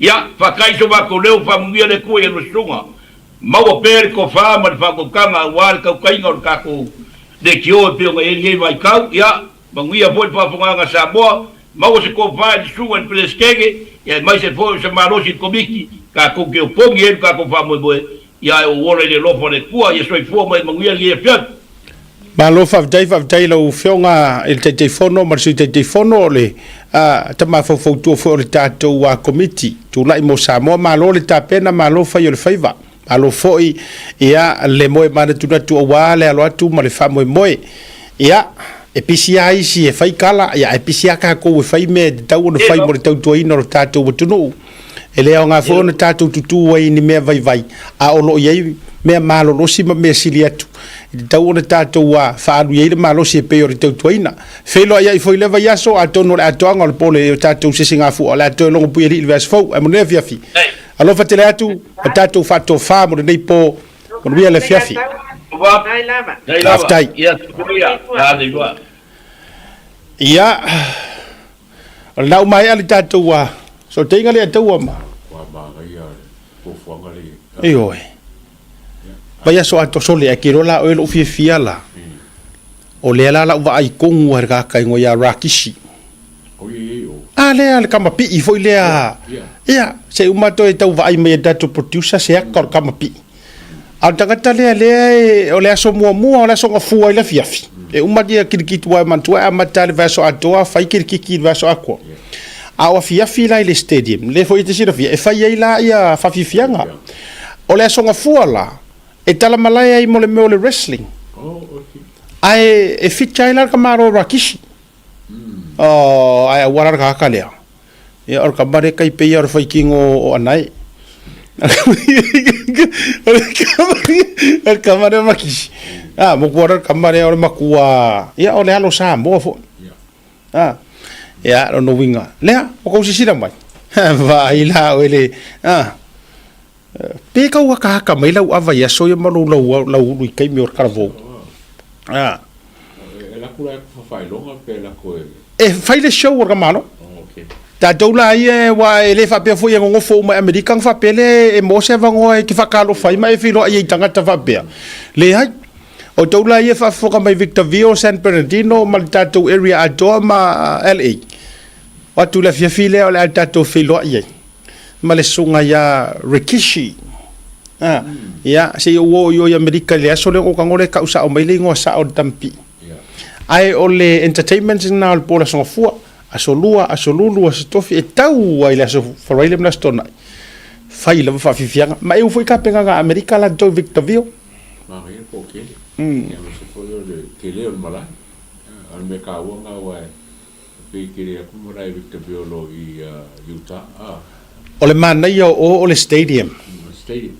ole mana ia le na o le fa moe lea o le stadium o le fale mata anga fale mata fale taalo tele o ngofoa ye kiri ka usu so ngofoa a o mea ai ma fa tau ngo mea ai ma me tau lima o la e o la valava ia o le fa tau foi na le ma o fufou le to inga to Samoa tau ta ia to Samoa sei ready nga before le lunga le sung mana tu mai le anga o le tausanga le nei o le tatou toa Samoa World Cup le liki vai la ma wela le tatou ofu le tau ta ia e ruma ai toa Samoa ai pia mamangu le au kafa si le mai e ma wela ina le tatou nga Victorville foi ale mo au tai tamale mo e ma wela no moana la no mumu ia mo foi mal merchandise ale uso ya Mr. Falai ya me se fo yo le to Samoa e taua ya wa fo ia maleano no ayo te lo tatou e mal pu no fo wa ku se ara ko mo ki na tonu lava ia fa ta ye malo le tapena ke lo me lo ke fia ka ile ato to lo ke va ia ku isi ka ka ia le mai mo mai ka ko por kala so le enga o kala o Samoa ma so enga mai se fa sa uia ka ko kala mai sa so okay ai don't fa se ro ko fia ni kai biri ya ele tatou siaki ele inge an mafuanga fa sa siaki i de media ia me foi check fo ngale le siaki kala ia mo pe malo ele tatou tu siaki le angol tele o mena tele na saule no mero le siaki la po ai kala kunga e si Armana ia e tu wa fa ya e li mafe tu tono le envelope tu atulo ye ya wale na mo mo winda fo tau sangan jenei toi foi mai la ia I tato wa vai ngole o le fa nga solo mo li mau o le keisle ia I le va lo timu ia ma le fionga tai li seu o le fa nga solo lava ma le teleo o le te va ai tu foi mais fa tu pula ia kupi ale to kupe pe ya nga ia kupe ko fanga kupe o le halua fatu mai o te vai tunga fatu pula ia le fai no mero tupi wa le te sila tu pi amaka maka mai le lu se fulu lima se fulu a le yo mai si moni mau se lau lu se lau ko se lau ma fa solo to ya nga iluma ya el tu lango ya ke o pa ora ko ma fa ko singa ku sa milio ma ma sukala ia man ko e lango le nga ya se tato wo pe se isaidi o le fesili tato wo pe se isaidi po o fea tonu o ta oto I ai le sa o nei mea le ato ia a mai ka ko le koru le o ma fai a siaka e fai a quasi si maro se koru le lo bele ngala be ko rupe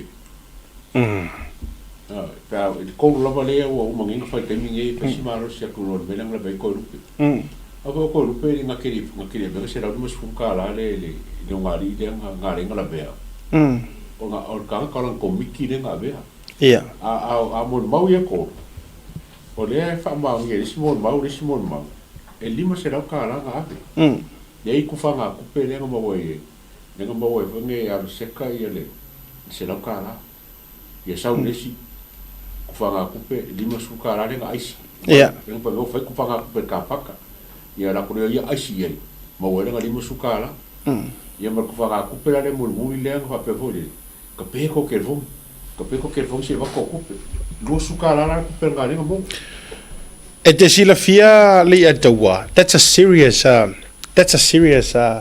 for ile vaenga argument to ton ole tu langa le ole fa tonu e tape to telefoni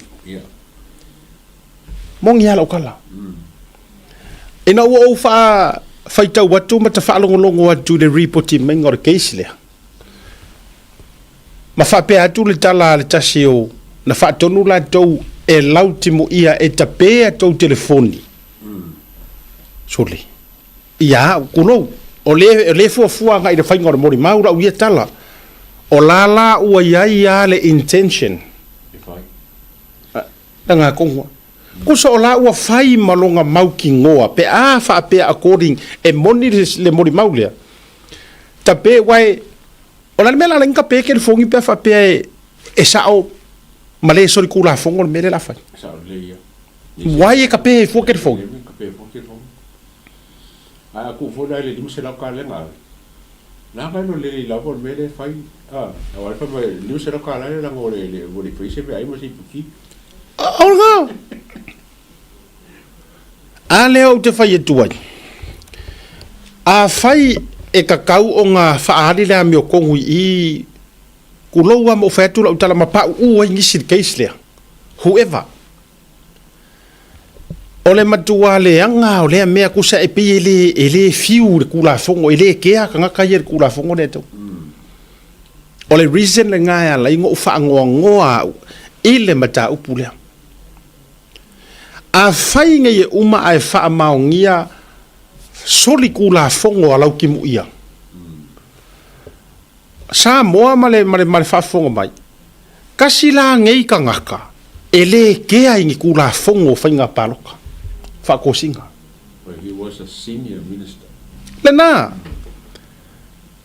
lono winga e ta oto mai ai tua le ola le fa maoni ole makua primary example le olanga le fa maongi lono winga mana tua mai o le ana tatou tala noa ta oto atu ai whainga so ngai Samoa a ole panning le ngau karangoa koe whakau keli o le whatau o potni le i whakau o potni le ua kakalaku le si vaenga re o I potni le i nga furu ma i whainga o whakau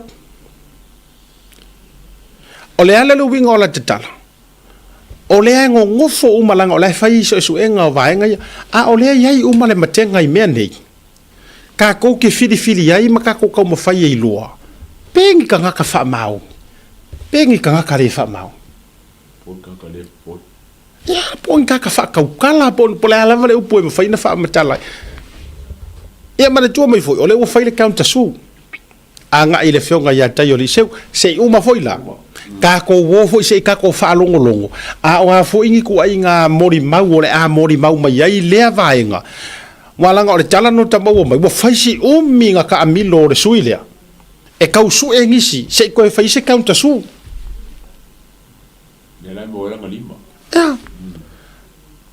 ai se ka ko fa longo la wala nga o me umale la uma ena to te sile fia mo ma doilo ile oto mainga a o fesili ngo melakasi nga fa alu sa ku pelo ki mu ia e ke fa ko singa il fenga paro ka nga umau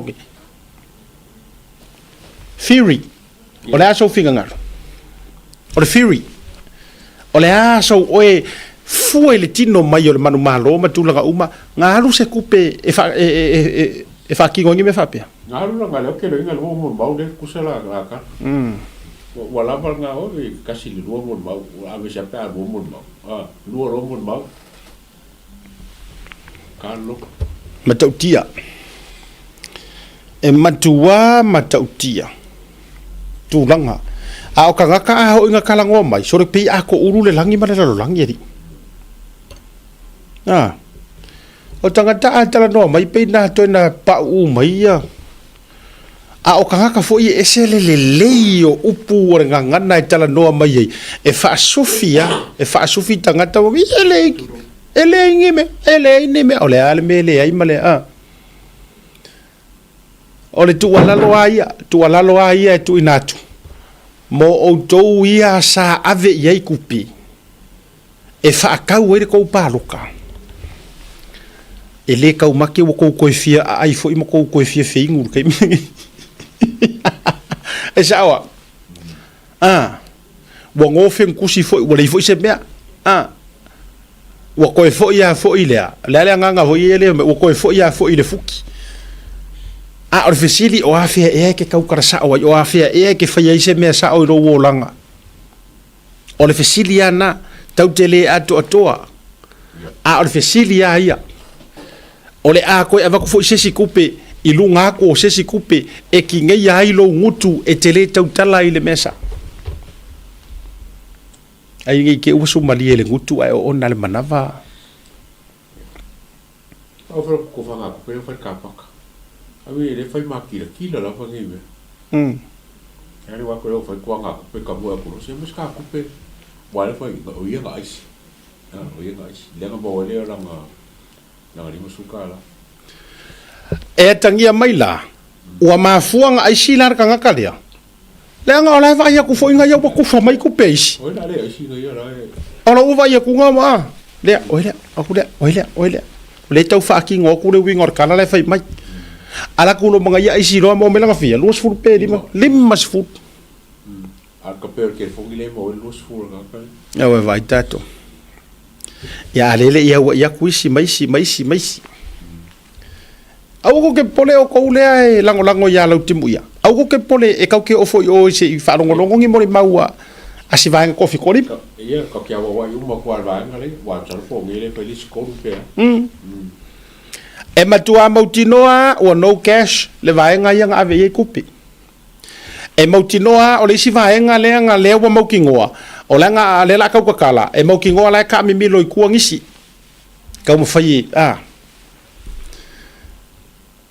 ya ai uma ya e fiu sepe avakua se di ma fe polea e uma ngia le nga o le me sa le vete e to e fo ile vete ai fa mai upo le tusi ma fionga le tua e silia si mea mangu ai maua ma le file mu ai ma le saolokonga e silia nga se pe loi ale ulu pepe ma singeia e lengi nga le lua ia ai silia kuolo o yai le file mu saonga le mu ma le soifua maroloinga ai ke le o ku la ia se fa masingonga e le lau mangu ia i lo ngoi lo pepelo ma fe sui ya i o fa ma lo wola kau faalaka ma ya te sila o ele a tau sirunga di foi le fala di le fatuela utala ya uto vai o to ua matutua ai ua iloa uma le pi o ma le pepelo nei tu ai ngā mori mau e mawhai ngau whai aku le mea ngā langa ua whesui ia ia mawhai a le ngari foi le langa whamai whaalafi e fast party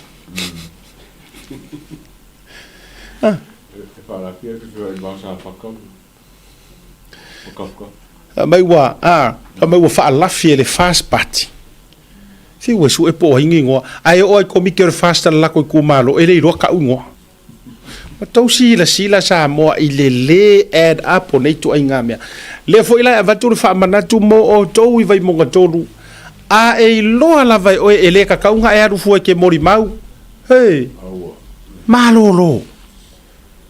malolo so ye ke kau faku se mea a whainga e aru e ke aisi le faku lau kala langa ile se sengo aisi le mori mau lea ma le aisi fo ile le o lo waru sao ha eso e kupe o le aisi leo ke vava ia koe le mori mau lea o le aisi kama fo ile le o ke le fia maka valea o e mo mai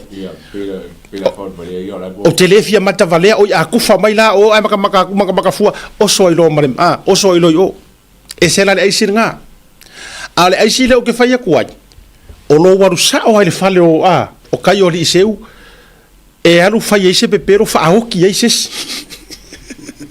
wana le ngani le se kufa waru ngani le ya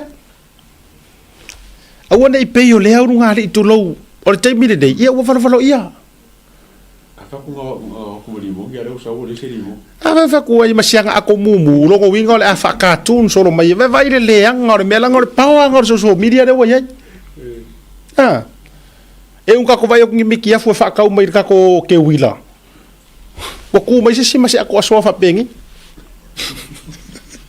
o le hale winga o le whaamatalang o le a whaapine whaamawina po le ale le lei o lo wolanga nga iei ma mea uma nga onga vaaya ia oe whamai o le kamao whaalafi e le fast party vai whapena whaila toi ngā mea ia o tou ia sauni ma uma ia sauni kou mori mau a e loa e sa o le leila o mori mau nga wha nga kokongi kupe oe ma avatu le tupe ina ia e palota by all means anu e kaun me sao anu e mori mau sao ai a whainga e ngofo ai e aru e aisi o le fale o le whaipule por kangaka ma e fola iai wha mole o pili a ongo si au whangau o lofa maia ai mau ke palo ka uma ke lola ukala ia oe salap e sa organ no ele se me konga ka umore ola ka ufa valea a faio oele nana e alu mo se fisosoani e mo mia se fisosoani ai sa lofa mai yesu ka va po ai lava po lo kimu ia po kayo liseu po asengi o po ala kamai mar suya le pipi a faina e alu lo nganga moni mar tulanga ai na maua mai se lengi marolo o ka ufa valea o lor ka fa valea wa ale ko ya ko lo fa ngau e rin kala e ka fa fife kala i fa ko kala moi nga mena ta o lo ta fa valea potoleanga se ivanga na o oe le nga e ngofo o e ringa o me faia la ka fili po ai ke paro ka sa ai ai kifa ko marka vale ro fale sa ele me ko fa ko ai kifa ko marka vale pe ke e wafe ku fu ala ke savari vari o quero e fai lo fa kau ai ke wafe ku e ele bele ka ku ngat paroka to inga tanga talana le mo mia ka ko voi me sa o markero ngasu ya kanga ka ko wanga ngai mo mia ka ka ya e ki fai ku ya au ke wafe mai fua ele ya fiso o ku ya sirko ainga pe o ke mira ku il kofi but all of a sudden afia ku fua wa mas ko inga mas ro ma ku fe o leva ka kere ai uma ku pembe uma kamaranga fa ko singa miranga ta wala lo tu lu ngai tiar ale fai a o ele o le si kangi mua tata fa so ai nei vai ngai ia e ele stanga tale mang ku foi nga afia yar paro kasi ya fionga ya napu Pa tai ale o wa mai e le si sui o tatou sapota si lunga pokalame. Mana tua mai. Nga ia ile keis fa penga pe yor keis la sa fatale na tanga ta fa pe na o ile falle fai pule. Ona ia se fa la velave a pe se so songi nga o e ia. Ma ave ile fai pule ro kupe. Ai uma enga mai ko e mori mau. Pe yor keis sa fa kale nga uma enga pa u ia ia se vete i fa ta se male ana. Il counter su. So le o hau e makua o foro u loko sole. Bora, ia ko ko. Ala ngaro aisi. So le ke lo e se le level ko inga ola fa ala ka ola le anga le o yika ka ka ko ku. E rope ai sangi ka ka. Ko ko ga se paware me ai el vale la for poco.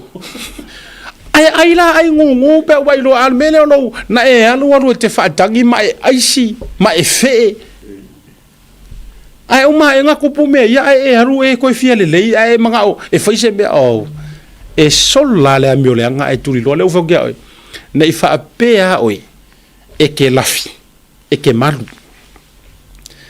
le anga la o me tu so o le ola tau fa valea le me na la e foi le nga le ma ki foi kuai Iyo, awange isaure more kangaka le la ka su e fo i makula nga fapenga na o fa finga lo tu fatai na fatai le vai fatai so vale ton fai mo to ye to te so so ni me ele se kala ye ki fa ko sa ye kan ka fapenga nga halu e ai si o ai uma ko so ko ku mo le mau fo mai nga mai le ko so le oh my ai nga wo ma nga fa se nga foi pure Pwede kala ko pa kulisku. O tato sila la sa mo le mele la kula mai. Sei tato va ai la I counter sula. Pe ko ke le fa fonga ila ko inga ka fa pe. Wal to inga mo mau ia o mo mau nge mau mai me counter su. Mana tua mai. E ye lo tato nunga ele iai ma se ma fa o lau ki mu ia. E su e fa se counter su. I ona olona manatu. If I don't have it, tayoli I can't. Kusol mele le ufai. Sa mo mana ufa fonga. Ole mea ko ngwale le wo so suile fai le mele a. E manatu. Ele sao ile mele la wo ngai lo ile sao. What do you think? Yeah. Si la fia le le la ki mu ia. Ele sao ile mele. It's the end of the road. It's the end of the road. Too obvious. What too obvious? What too makila. Vai yangar kakale le skailer mo maulia. Vai fica.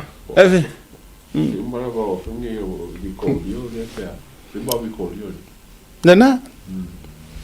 Vai si kailer mo mau pi kau e umanga mari mau sa ri pi kau rap foi le pi kau mai ha Ya e paua fo yo anga si kama e pu e ro fo e kanga kama le aka.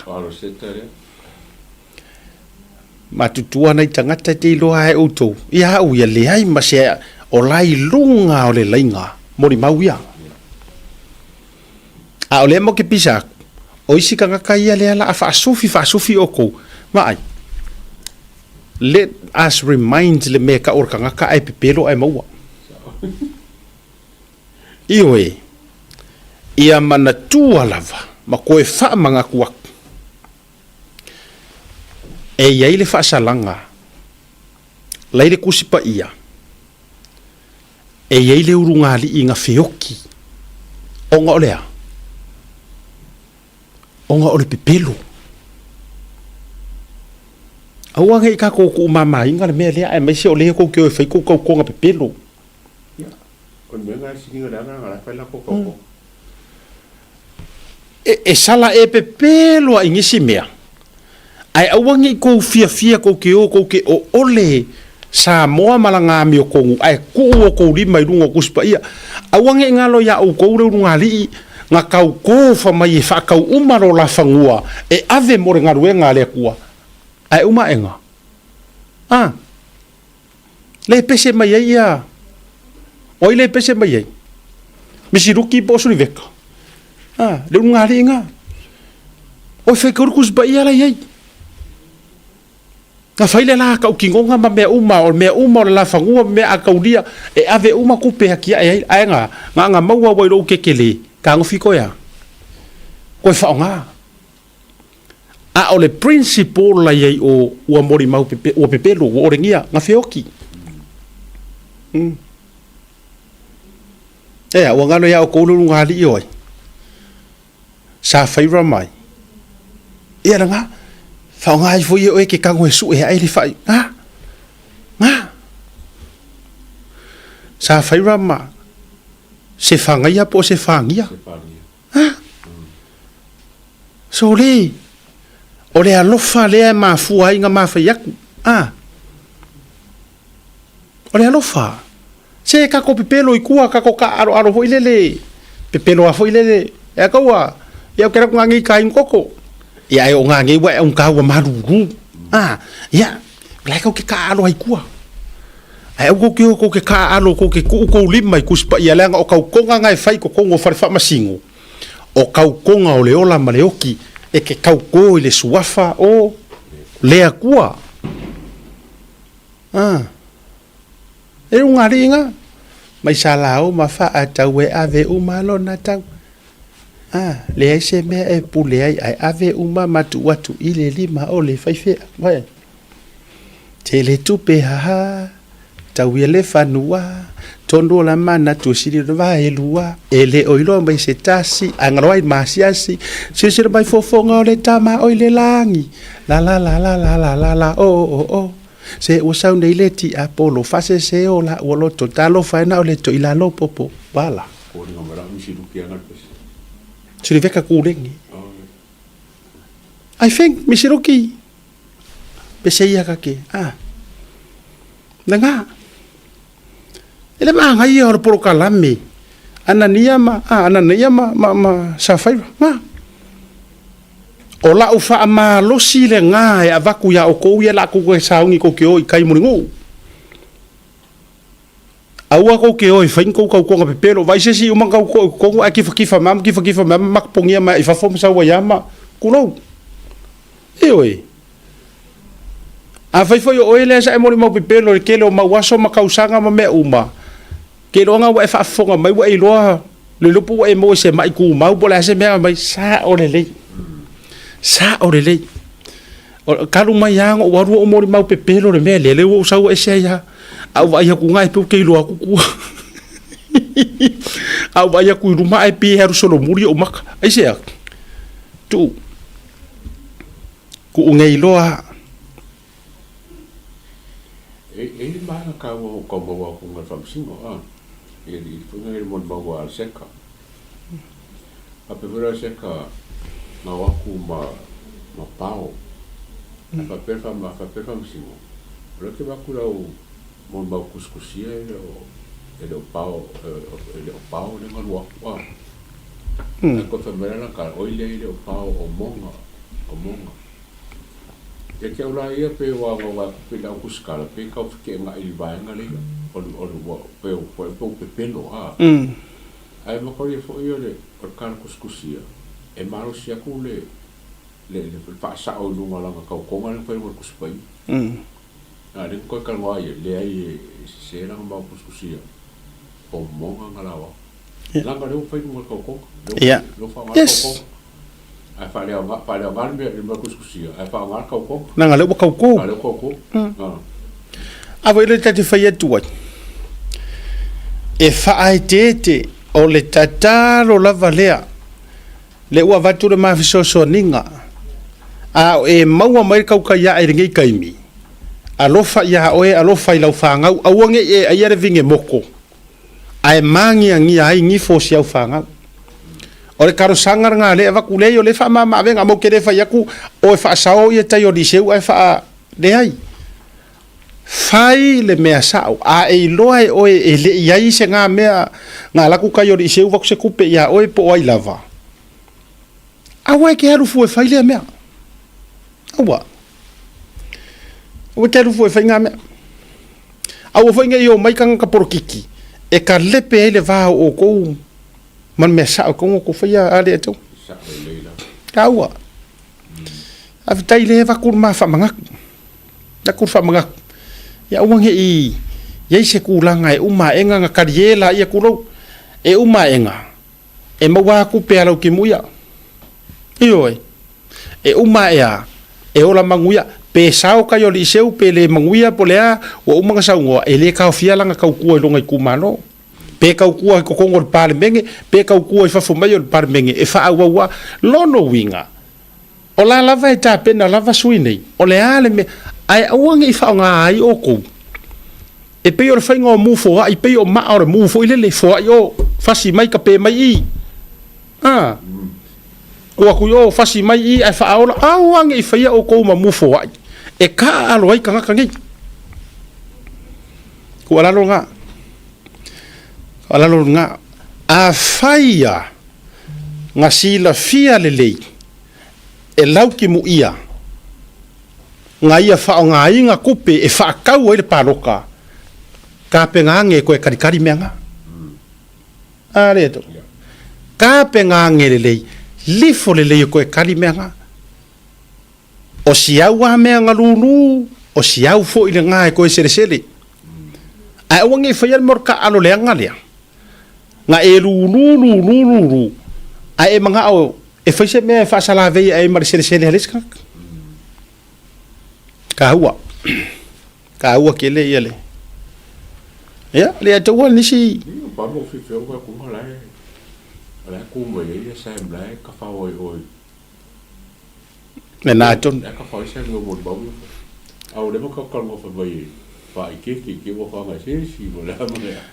ya lai Ka vai sa yo la sa. ma fa so fo mbasem va tule ma fa so la fo wa na to ave ia e isi ana fa matalanga fo ile le fa tanong no wingo nisi ao o vai ngo cases lava lai fa au po la lava tulanga ia mai e tatia tu pe i le team le Samoa eu te no foste me fa ai lo mai po le ale se skip ulanga le fa ko tau fa mai tu fia nga mata pe na ngor se singa fu ale foi fa nga solo manu roti mata ya la fa ta o to fa nga malo ele nga tai leo tai mi lo ta to ya ile fa nga ta ma ta ur pensili ma ta ur so fu le ave mo meta o prioritize o le need le me mo mia mo nei tai ya la la fa solo fu nga e na mo wala no matal no ma sunga esa o le wa mo fo ina to e lo tua lo sa lo to na ia ai pe ta io o la ia isi va nga fa tala no ni si o cases fa wa le foi na mo se la to so ta inga ma lu le ma lo ya ai le tu fa wina le tu wala lo e watu e te taua ona e sila to toa ma va ai le sa nga le mu i tu langa ya e ai u por tu spa ya sele ya ka wala ngo e flow ke le mai le nganga le tu o ngai mau e fa mau sali ai le fa soa e ai le mau le tu spa ia o mai le dei time e tu ala lo fo i mo le sunga ya Samuel me se fo yo se ona fa le tu me se mo wel sa o tonga le time le nei me tu lang fa mai u por tu spa ia wona i fa ia le sa o tonga ma mai le il fili io nei te fo wa e fa pe o makua yo fuli o le time fo le nei o le te le au tai vale la ia nei tata ia tu oi fea ia ai ia wona ingalo e ia lo vala awina e le imaea e tele a fuanga o le fo wa sau no le fionga palmia e le muta i le case le lo no winga e tele a le tulanga o se vaenga e tata wai ona puipui lo soifua mareola tatu won marolonga a foi mai ia tatu wa fea i tatu community ia po a fo ini nai motunga a folo tupu tono New Zealand pe mai tatu marolonga Oi, go! Come with me. This is where our adventure begins.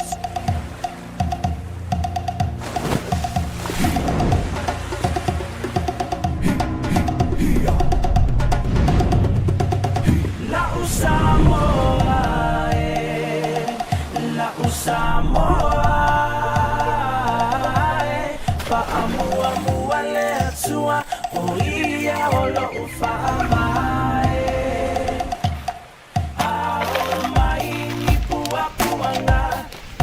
Fa'amalo si tu maupea o te alofa ia te oela usamoa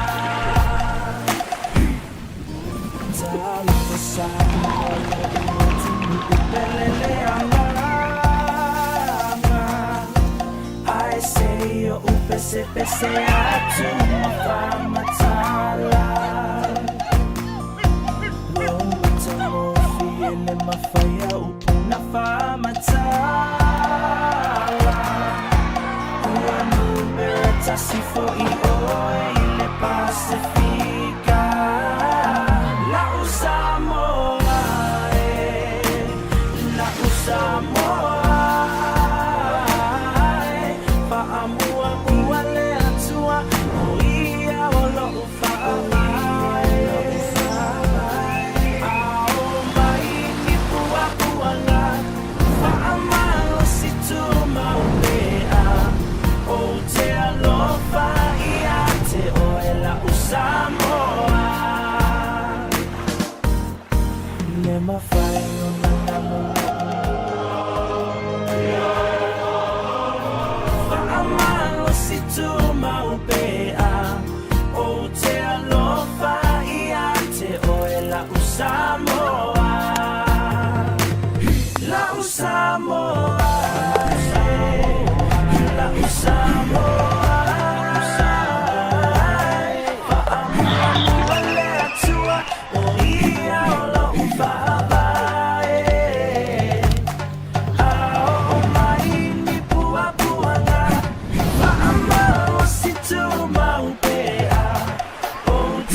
You call it paradise, we call it home.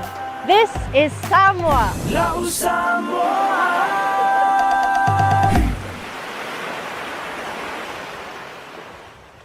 Afio mai a I lau ainga. Le no fuanga e matua whaata uaina I so o stangata. Au e whaata pena I mono tu wa e seato, si aki mua mua o pepa balanga I le maraiwa le tele. O na e anga ine I lau tūtou wavandi o lo o iai le tato VIP terminal. Ma e whaanga solo ai loa I le security. O na e uno whalero lea I se wa inga e matua I maa hofa tele lava lona mātou o fi. Le whaleolo airport VIP. O lono winga o oe o se tangata matua tahua tele ia te matou. E te se e le malu o te tonu o mātou potu whaatari ma mai moa I ata ti whanga whaafiafianga ma so o se porokalame ia mātou wala ata ese ese. O au mea inu uma matau mawha Samoa ese ese mo re taimi mua mua e te tau nuu mai ai e le eiso na te tomi a o whaatari ai lau whai malanga ese atu. O nei whamarianga uma e te maua I le na o le se lau sa furu lima ta la mo tangata mātutua a e lua so mara lima ta la mo whanau I lalo sa furu lima tausanga. E paulawa le mea te whaia o le tutongi online o na whaali leo lauri City I le taimi e te taunu ai. E te whaonga ina so o lava se vahenga o le VIP I le pito I lunga po le pito I lana. Mo au whanotanga, Zoom, ia po ni mahalo longa popua o ta pena I lau whai ngāmlanga. E sili lava lau ainga monu. Le Whanaiolo Airport VIP ko. We will not hide. Famalosi keep the flame alive. Samoa strong, we will survive. Yes, it's safe.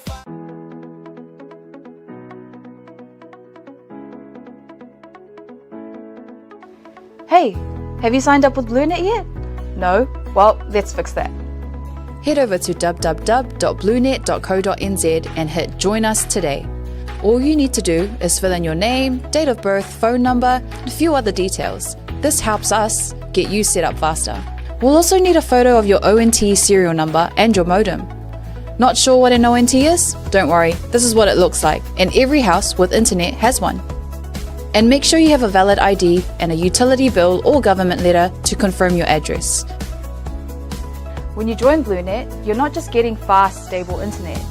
You're also supporting shows like Tautaiae, Breaking Waves, and Sports Salanoa. Your BlueNet subscription helps us bring you more content.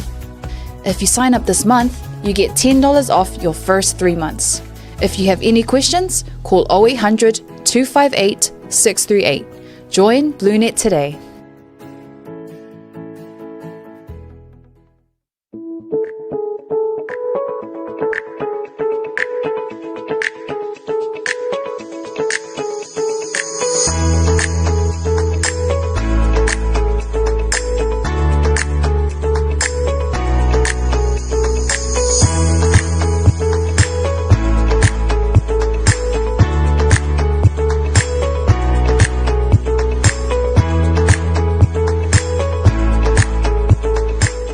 Mo le whaongaina o le talo for voucher.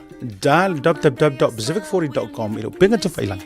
O na whiriwhiri leo le au nanga i te whia whaongaina e pei o whatonga, prepaid, bili o le vai, bili o le moli. Te mino wati lea ua to e se fulu ma le valu biruti on talo le tau la e fitu i le tautua a le Blue TV ne vanga le fiafi whailo atu mato whailo ai. Ia ma le tui o le tatou Community Watch i le nei whivanga o le fiafi le fioga te filau po o le tofa ia te vanga Esther te vanga. Ia i le teibi masani le asa tofi ma lo le soifua maruia ma le lange mama lau fioga te filau.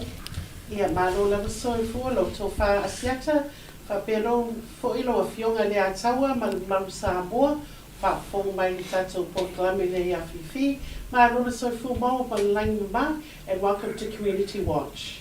Ma lo fa vetai ya me lo waso ya me se fo pisi da va de lava yaso ya me se fa un neva yaso Iwe pisi ala aso I mea masangi ya ma lo le tutua ma lo fo ile ono sai ya ile nei vanga fo o le fiafi ya ai o te tau te le Community Watch el all officially lo ke fi ko it's a general question. O te lo foi e ilisi le mala anga o le fionga ia te filau. O mene yo drug test. O se mea e kakau o ngā whailoa i kangaka ai ke le isau e whailau drug test. Po o se mea e whaalilo lilo. Ai o ai fo i e kakau ngai loa re whaingongi mea. Yeah, okay, law through, there is the New Zealand Drug Agency, so I know in bodybuilding because I get involved in the federational Gilgilkingo. So everyone through the sporting, they have to be drug tested randomly. And even I know within some of the companies, that's part of their company policy that they have to be drug tested. So they have to go through that. And that's something that, Random. A lot of companies are actually doing that. And they may do it randomly, but they do have it on the contract that you may be tested at a time due to the type of work that's involved. And so they can call you any time. And you maybe get caught off guard. Just in case, well, ula sau sika leki o kera ko o ngā. Ai whailua. Yeah, for tests. So those are things you have to be cautious on, but it's all in the contract. It's part of the company policy. You'll be drug tested. Leia tau. E mo kwa leia se nga fai drug test pa I loinga kai me fai. O le wingo officially e toi o te o le tali aia le tali manino. O le mele paso I lo mafofau. Langa wa lua nei au in te ao mai totonu o Samoa. O leanga ka penga le makanga ruenga e drug test. Isi au wadi ia. I saudi se ringo fongo ku New Lua e ka penga ku ai viri mai isi awari I leo ko a ole sa e sa mai toro tanga o le winga no fai kana como fo e fa fa ku puya ku nga me fa pe. So what actually happens, Lea Tawal, and what I know from past experience, if you fail to actually be and to show up on during the date they've set out, you'll be drug tested and all that, they will take that as a positive test. That's a good one. Because you've been given the time that you'll be tested and all that, and for whatever excuse and all that, and because some people can make up excuses, yes, they will take that as a positive. As a positive. Lo no winga la wala ko take sawa mafua anga wa ile avango mai ai. Onga o like afia. So kaunga se excuse le lei lava po se reason le lei. Mara I onga le test le kai mi kaung testa. O lisi foi mea and I'm only talking through bodybuilding. O le whainga le blood test, the drug test. urine test, the test. They actually the officer will go with you to the bathroom because they see awala that they can. E mawhainga nga palafu wai. Absolutely, and that's why they were going to the bathroom with the door open, and the officers will be there to ensure there's no. Elise palafu tempering. Aku so o te whai atu rau tala pein o le foi tate mana malama na te whai ngaruenga re correction o whai ngaruenga e New Zealand e random lava ka kike I hero kauso kura kai au ai ave ta ita ele fa pe mela ave truck test straight away ala ave kai ka foi le officer ma tu no pena e ta mai lo le la sa pena fa ile a o sa mo ale ma foi mo fa lo no winga la ele se me o malu ele se me a foi le a fai o kanga ka ye fai le test o ke le mai lo foi po wa o le pe folding mai o le vaenga le SROS le Samoa foi le what's the SROS stands for scientific research o le atangia mai pe o la tole o mai fai meia how come e liki mai ai ku walanga o le la o ma wa tu tala o le wo fa tonu le wadi ia ngale o ku ora fa saren vili mai o le wo fa tonu they have to provide ia medical certificate nga o sa o yo ma ai e ka kia ya ngai fesidi o malu engi mei ko ngo sa mo le nei taimi e ele stanga tale marvo malo telefa ya to le fa pe mai ela ve o ko so le ele lisi o le ngor tanga tale le na ta pe no tanga tor por kiki ai uma engau malanga mai fofu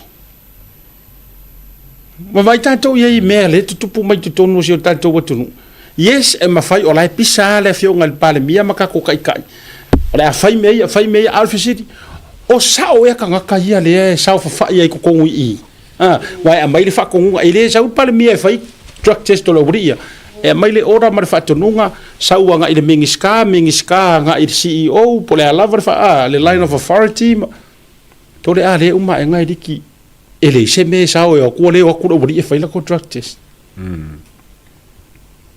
ko amaka ngai ko inga me fa pia e wala ngai e kongolongo le SROS e se kanga singi o mkanga luenga e velera fai ka drug test vai asole no o longo wingo ka kanenga no ngoia le arenga dik le na tonu le atau le ai se fa lilo fo le malu pui ai fa matalanga yeah that's not good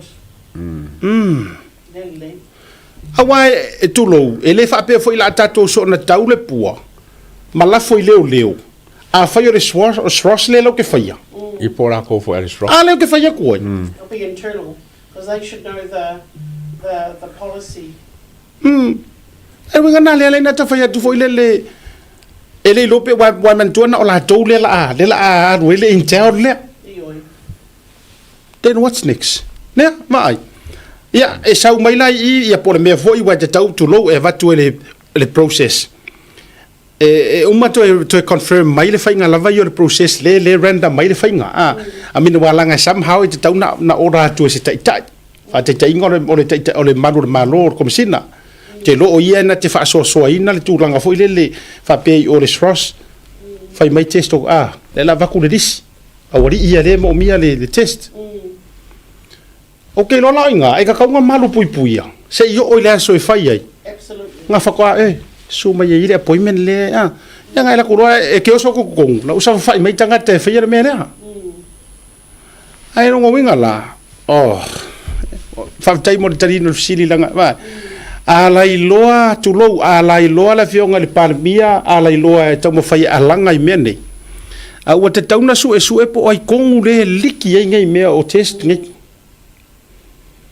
ya le la uma e ngai kapisa ai o kula so konga fai e test wo fu so that's not good very unprofessional the you know stuff like that it should be confidential so if it's an internal ngaliki may inside that's it so whoever was on duty at that time and was meant to do the testing of ngātanga they should be accountable for what is actually if it's been leaked out and should be and what the company's policy if it's instant dismissal what their company policies are they shouldn't be there in that position tasi le amtanga wenga wa tauna matua ko siaki le SROS monia tauna matua i to siaki le leia po ai le wailanga nei te butato tau tele le pua malafo leanga leo ai mana tua o le ko truck test randomly leo ar mele ku pu ko ka fa ku ngai wo vidi mamai malanga fa fu se o ki whaafua se i lea le o aku oi vai. O no minga tau whana siaki lea tua i ngā ofisa whapea. Mai le liki e yo, o le tele o whaamau maunga tua. Unless you get them to, within the next 48 hours to come and do the test, otherwise they'll be taken as a positive test. Because there are time frames where they can, where they try and get, if they're positive, to try and get it into their system, so when they have the drug tests, they'll come up negative. E kope e kama ia whainga o le a. So they will show up clear. Yeah, mo le tira fia o le sauno tonu mai a the best person to ask the question. Leanga o le fionga ya to filau poliso nga esta te vanga former bodybuilder champion a New Zealand ya matou neima io I tūlanga fo I tau bodybuilder. La lai mara le wa o kanga e ko iki test ya so uma e tūlanga fo iole. Yeah, lai wo mana Asiata, if I could just set the record right, I'm not, I didn't used to compete, but I was an official and actually an international official for the IFBB Federation and also international judge for the new International Federation of Bodybuilding, but I've never competed for New Zealand. Just an official, just to get the record right. Mawalunga tula mele wa ale anto. E mawalalo la le bodybuilder. E mawalunga mele. E mawalunga le. E mawalunga be mali. E kele aka ka it's the got big carbs. I went, yeah, that's my natural steroids. It's monicalo. Yeah, malo lava. Okay. Mana ya. Ta wala yo no auto efficiently e fa matala la o tele a o fa fonga mai samo. Danga ole sau le intero mai ko ngwai nai malo. Ai o ke efficiently ko fa nga ko punga me. Fa nga I loa nga ola ko nga test. Ya.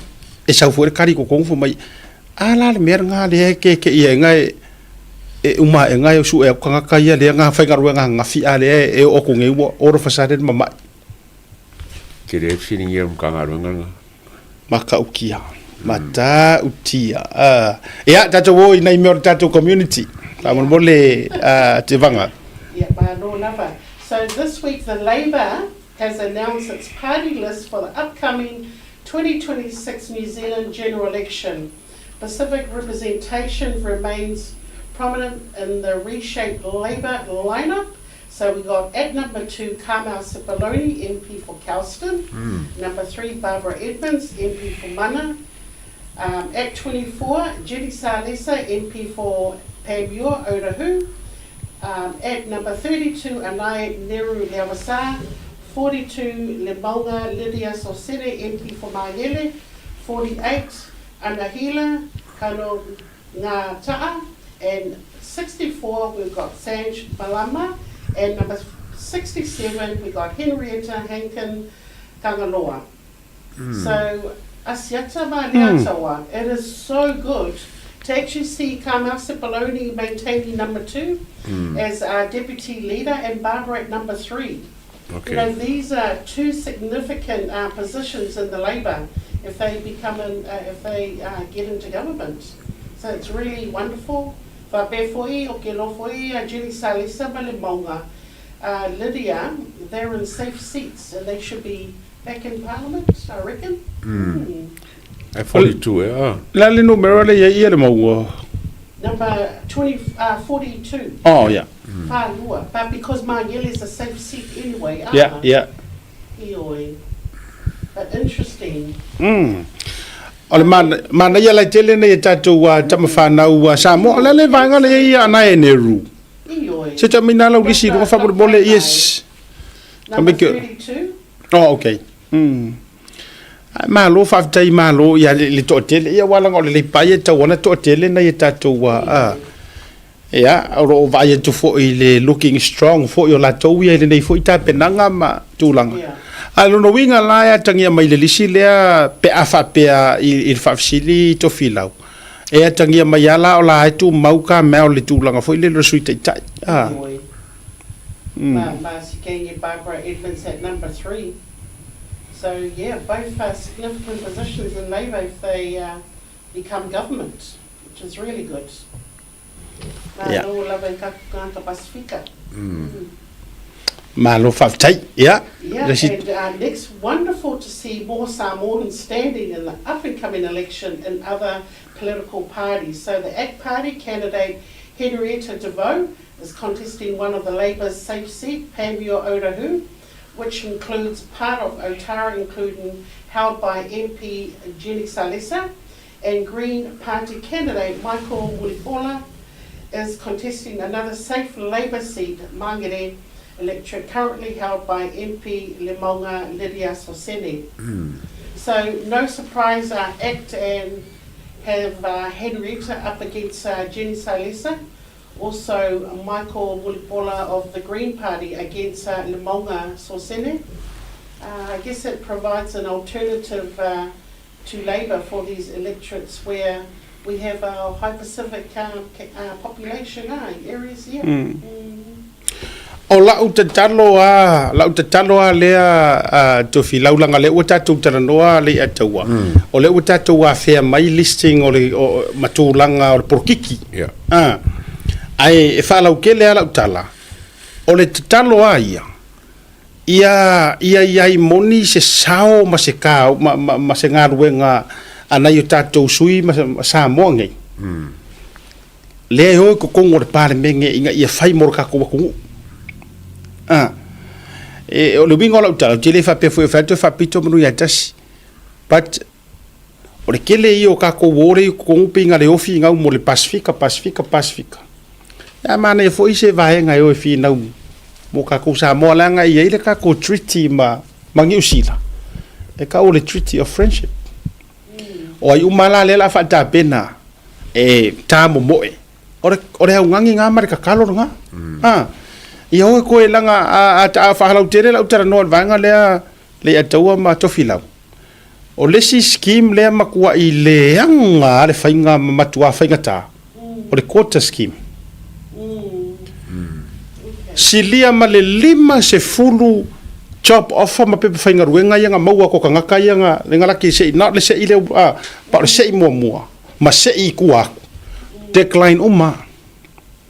Sa matu fa so ila son dafi te ro fo se aso va so fo a fio mai ai pe mari mai ai te mai ta ia lo fi poshero e fa so ila vainga lea o le si kia lo si kia i lunga ia requirement o pepa fainga ruenga o le kota o ka e o le ha monga mari fa ila to uma more than 50 limas fulu fa fonga mai foi to telo na tangata samo tangata ia ele o se ila fa ko a release ngai e masinga ngai o se ilo tarno toyo tau sanga le te tau sanga yo na tua since 2021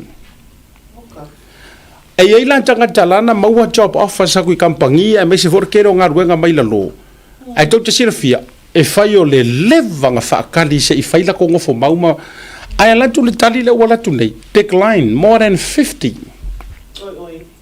so le winga le tu fai tu ai to lo wa ele fa pela te fai atu ole a se mea manga ia mfainga fai e kako sui sa moa i kongo parmengi ai e folinga mai o ano la utala le atu ma o foi nei afia fuan ni fina ngalo nisi e pe folinga mai fa kupula ia fai ngo mela o sa moa i kongo parmengi i paki kai kas ai me inga i kua kako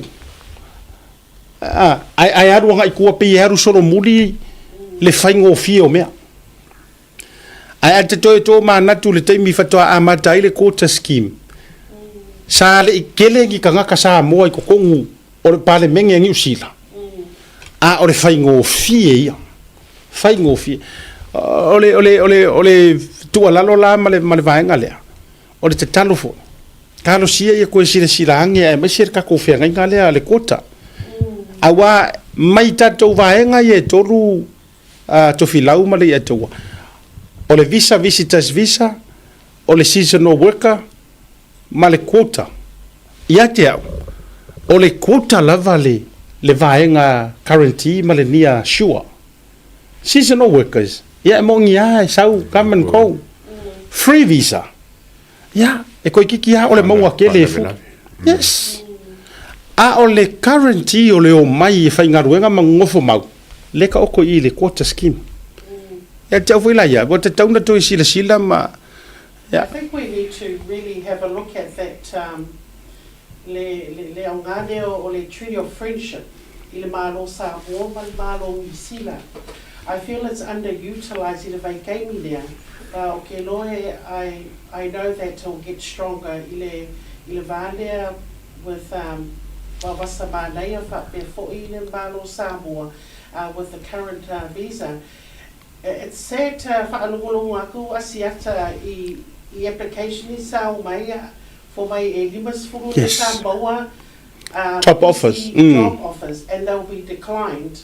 You know, that doesn't sound right. It doesn't sound right. Okay, sila fia fo isi keinga she will never go advocate o le visa ne ma me mo kapkangaka. And this is what we really need to have a look at, because le immigration should be answerable i le menia, because they okay no foi mau kupe mai malo.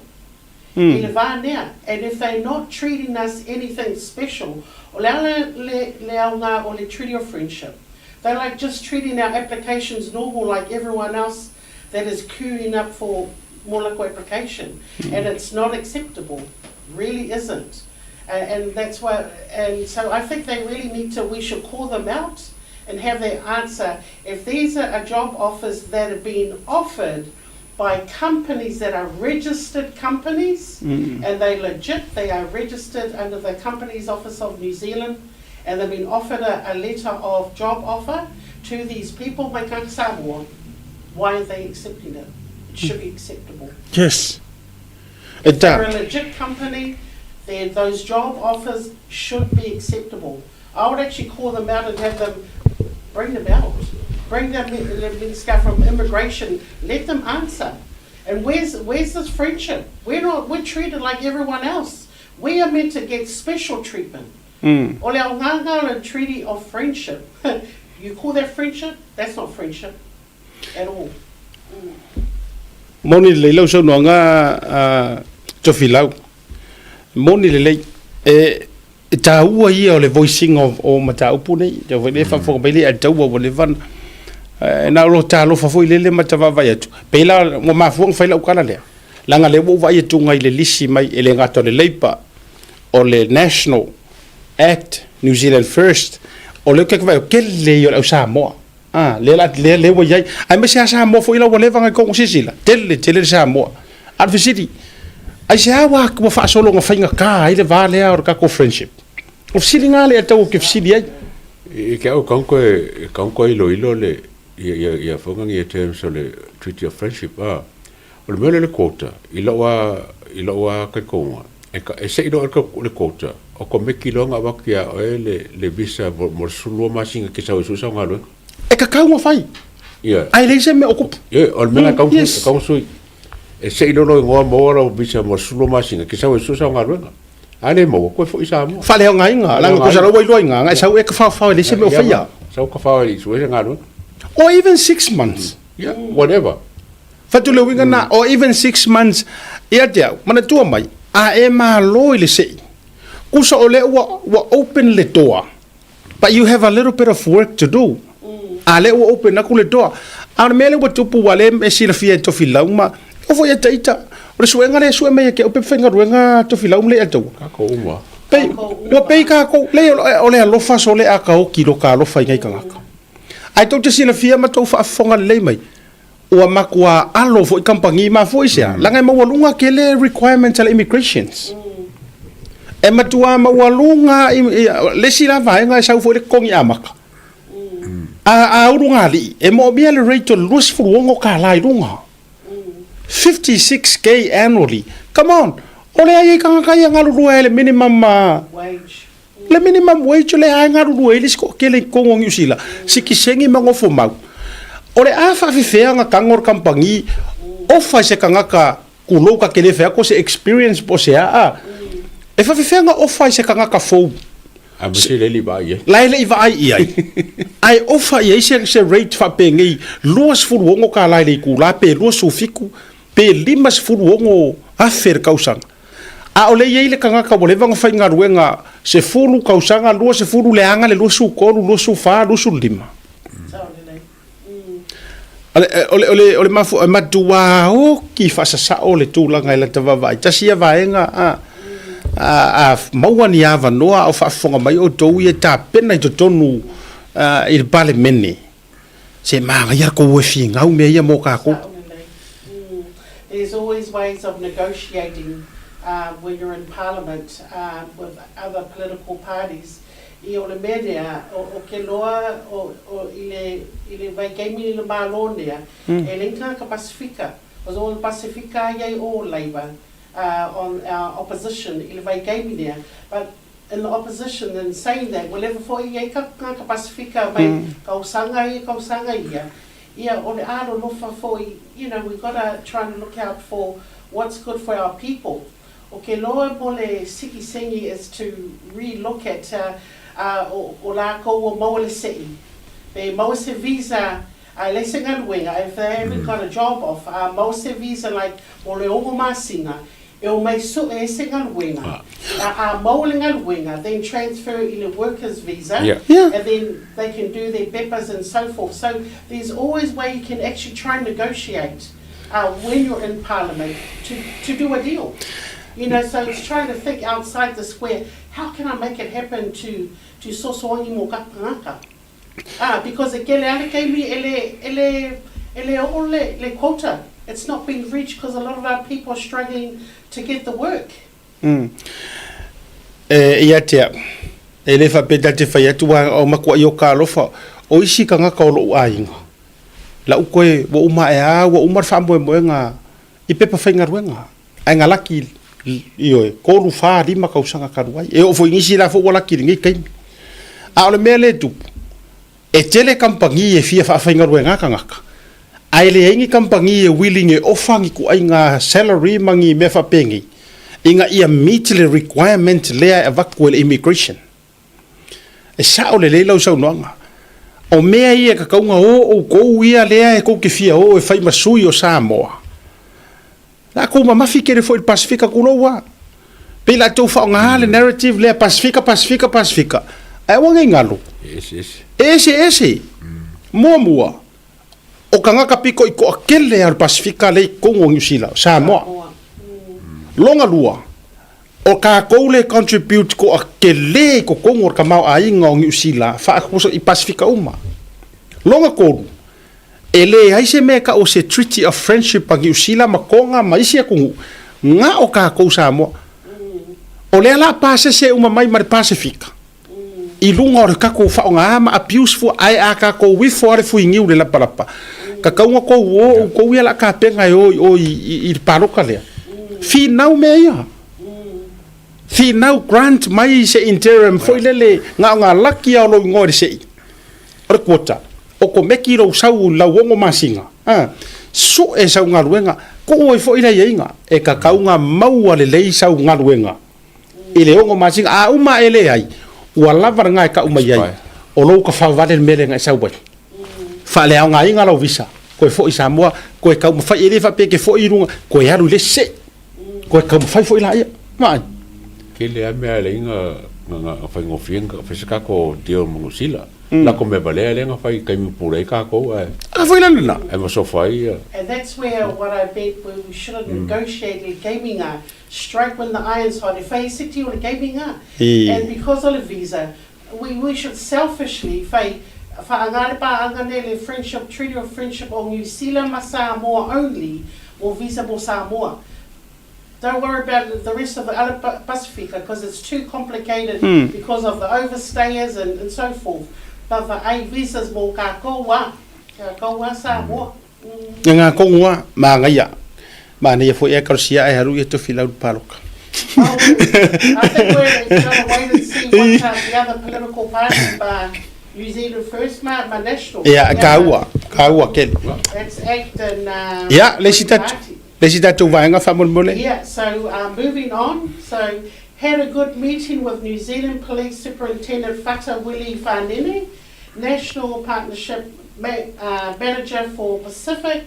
Fata is engaging with Pacific leaders to establish pathways to disseminate key police messages out to our Pacific communities. This includes awareness of the new legislation that has recently passed by Parliament. Crimes legislation, Stalking and Harassment Amendment Act 2025, Land Transport Drug Driving Amendment Act 2025, Crimes Amendment Bill amending the law regarding citizens' arrest and defence of property.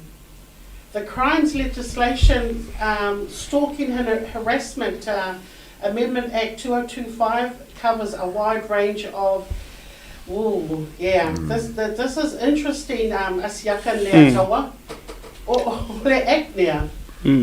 Keno foi ka kungaka e, you know, if you whistled or harassed someone, you know, we use our humour to like e miki akuliki and we take into the slammers. E mo ia.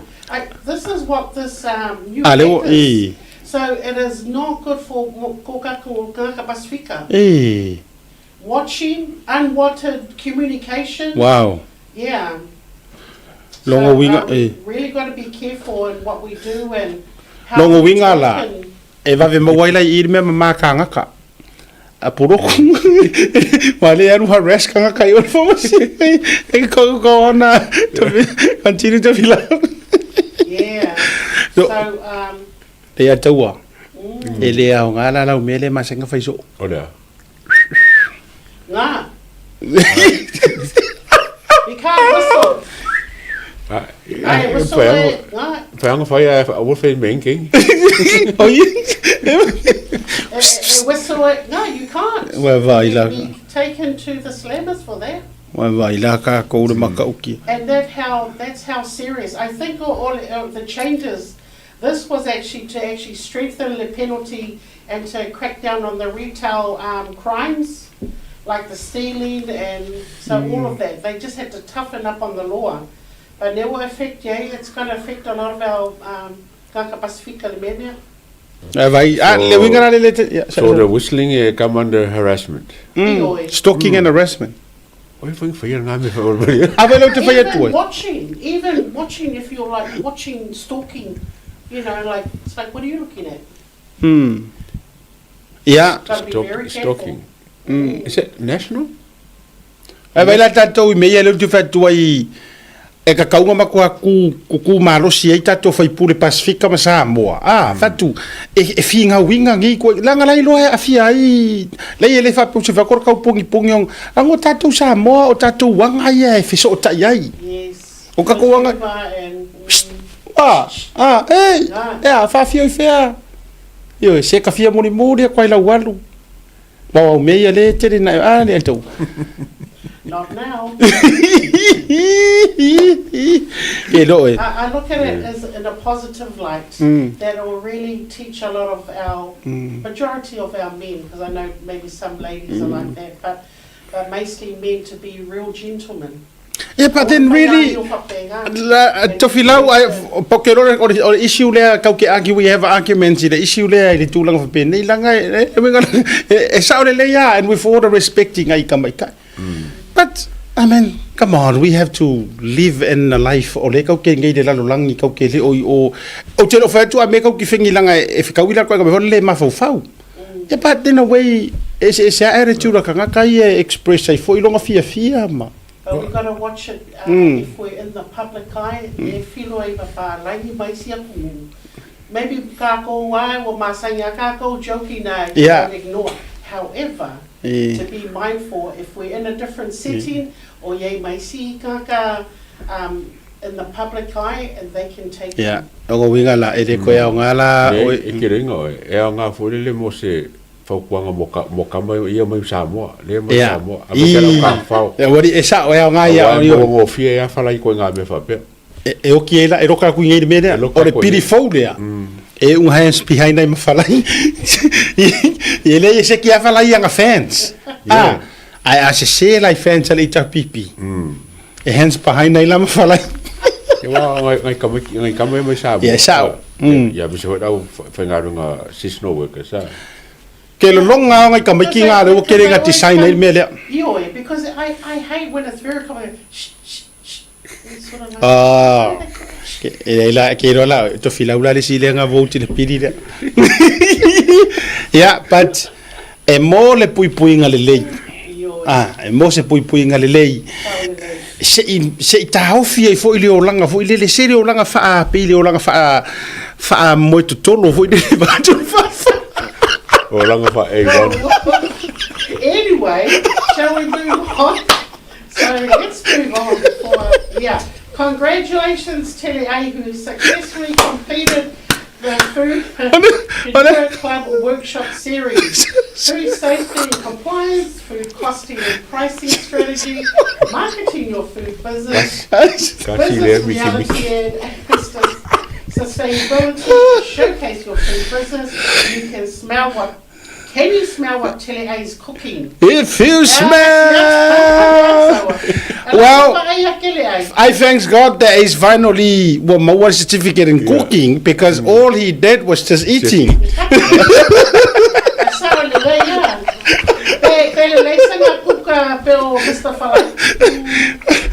Oh, thanks God. One certificate. A certificate of the IMO certificate. Well done.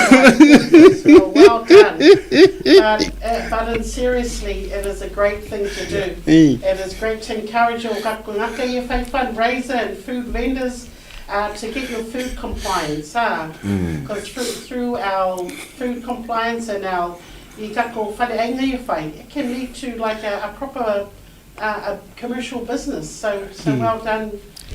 Well done. Ola uruai job.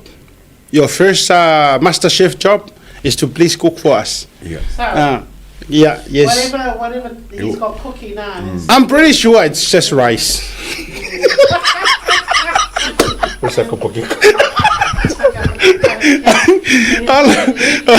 Ola se ula. Can we have that for one more? Ola se ula. Ola se ula lai fa una mai ai.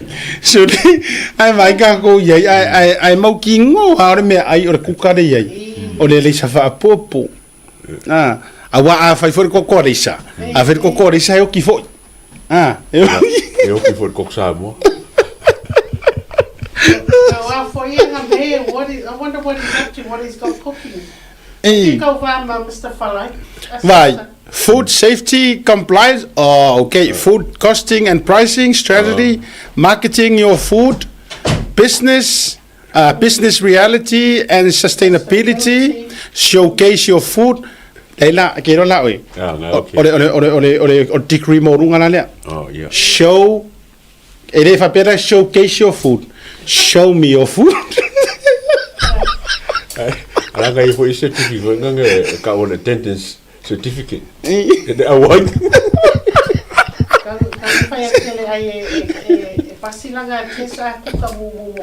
Yeah. Ole fa malo moliantu o tauan. Au tu por si kauseki desi angkor ka ko kem. O tato yai I le tulanga ia le to fa tele ai tele nga le rumoenga. Momoli atu fa malo mal fa tele.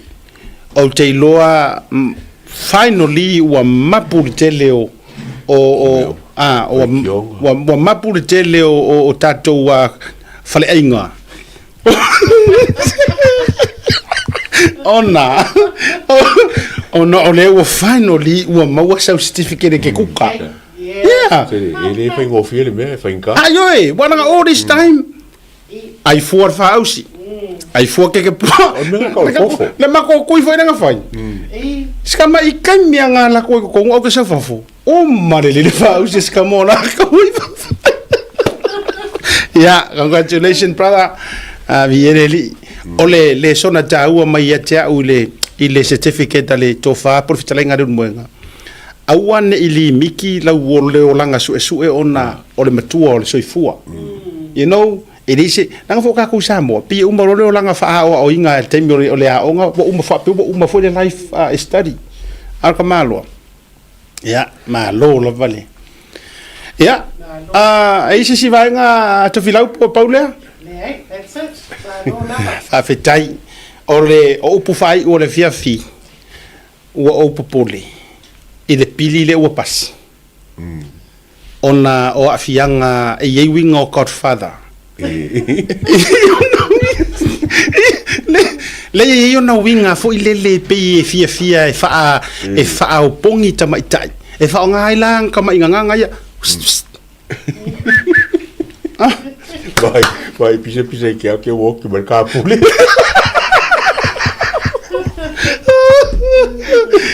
Ele popole ai tatou ia o fia ile li.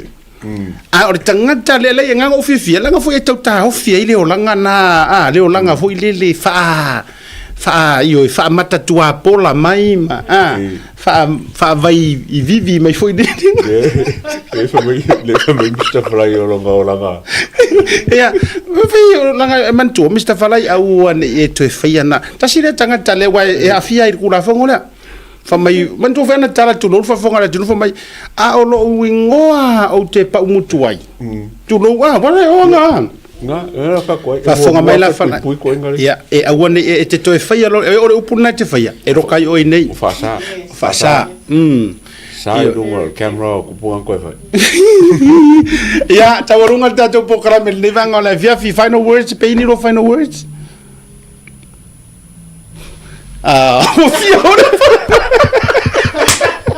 all right Manuela na to the weekend yeah Manuela na to the weekend tato fa woi ko kasian hai amor mole se me runga ka ko no te se fa mole la Maria Maya tasia le la na ile fa mo o si vaenga le peaceful warriors le o kirkiti inai Victorville ya la kirkiti le mai Australia le tau no I California le so for island ya ile la tu fa mo e fia fa tau no fa mole na si tu fa runga tatu flyers le fa mo le tatu Victorville la peaceful warriors e ile la tu fa mo le tonu lava o le address le o tu ina tu lunga valu South Lilac Avenue in Rialto, California.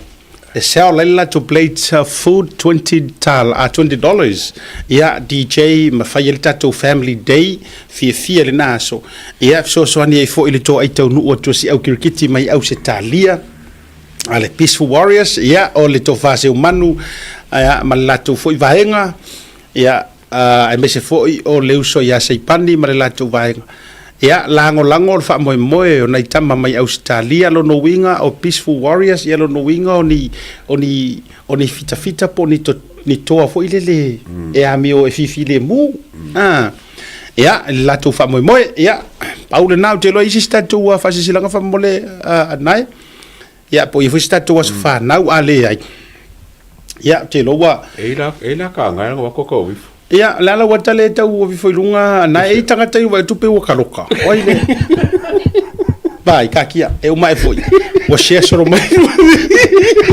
ya mana ya se to de o le tu ai nio e ai mato fatu e ne va ngola fiafi io e ma tato botunu ia se weekend fia mre sa ngale mu a fo ini fianga fa uma yele nei va yaso fai malu o to faiva mo weekend lo fatele atu so for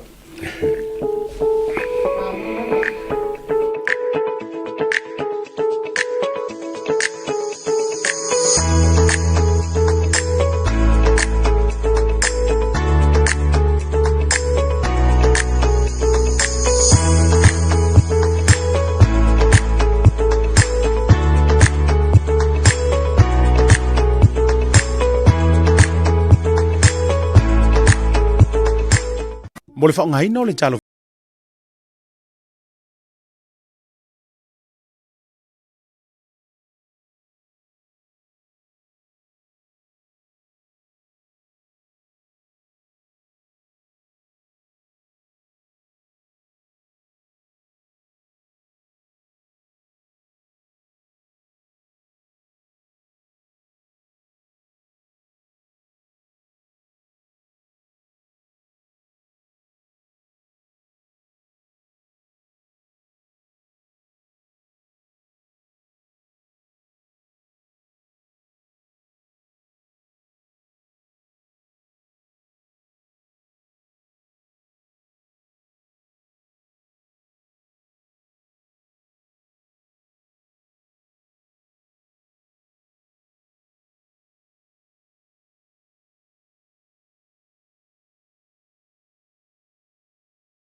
Samoa's leading provider of high-quality steel, metal, and roofing solutions. Colors inspired by the heart of Samoa, from the deep blues of our ocean to the warm natural tones of our fala and tapa.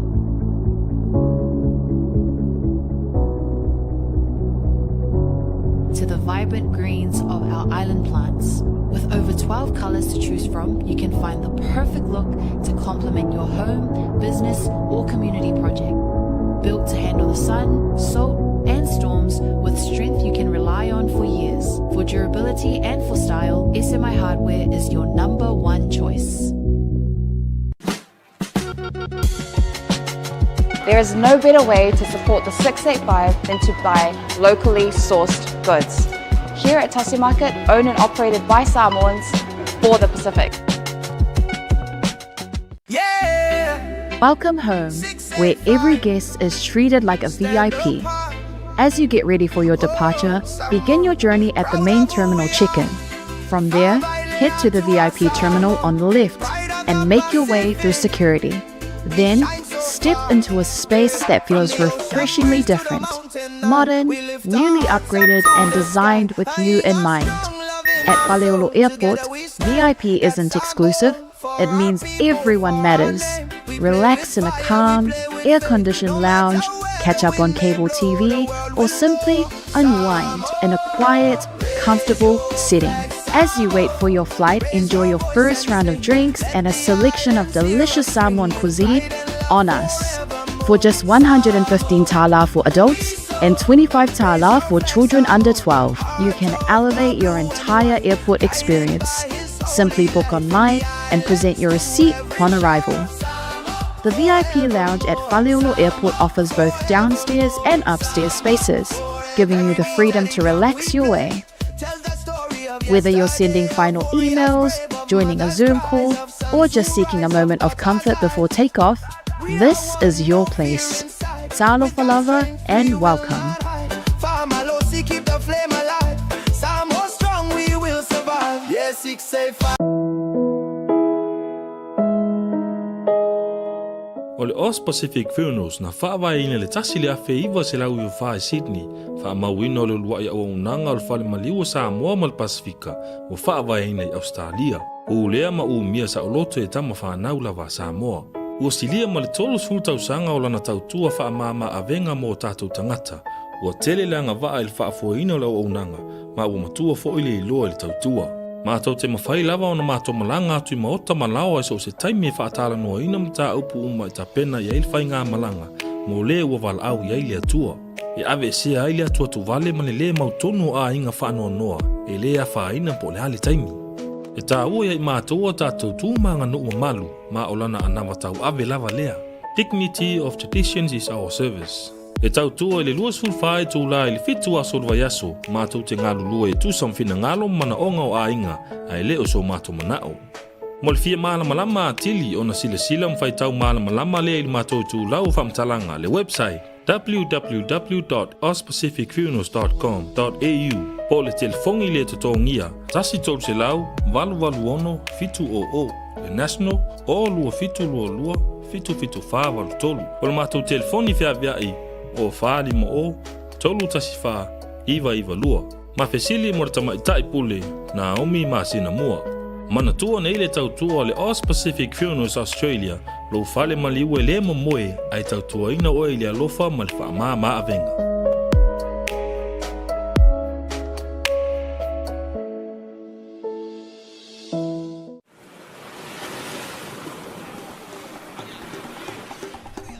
So for manuia malangi ma, o lo ingo o matai a leota sinau mea tau whao, o a ua lawyer Samoa I nail mata officer o le WT Compensation Lawyers, mātou te fisoswani tangata wa whaina mai ta avale, whalewhenga luenga, ma superannuation claims. O le manulau ti o le mātou au nanga ina ia avele mātou ofisa e whai ma fesoasoani I tangata uma o le Pasifika. Aisea, a wai tā ua le mātou ofisa, tangata o le Pasifika. A whai o se tangata e mana o mia se fisoswani, wala au mai tato ofisa nei Brisbane Australia le o fitu, tolu iwa lua wha iwa lima wha.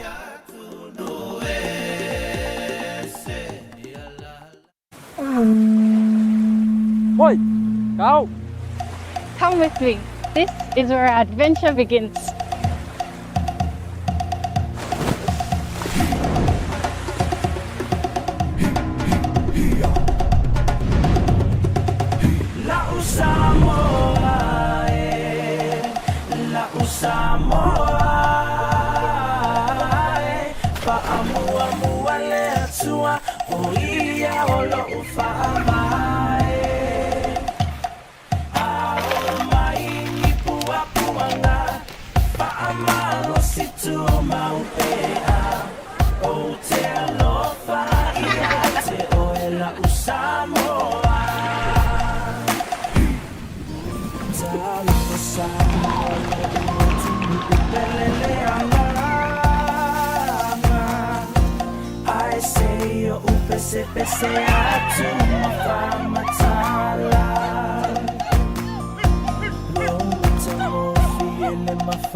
You call it paradise, we call it home.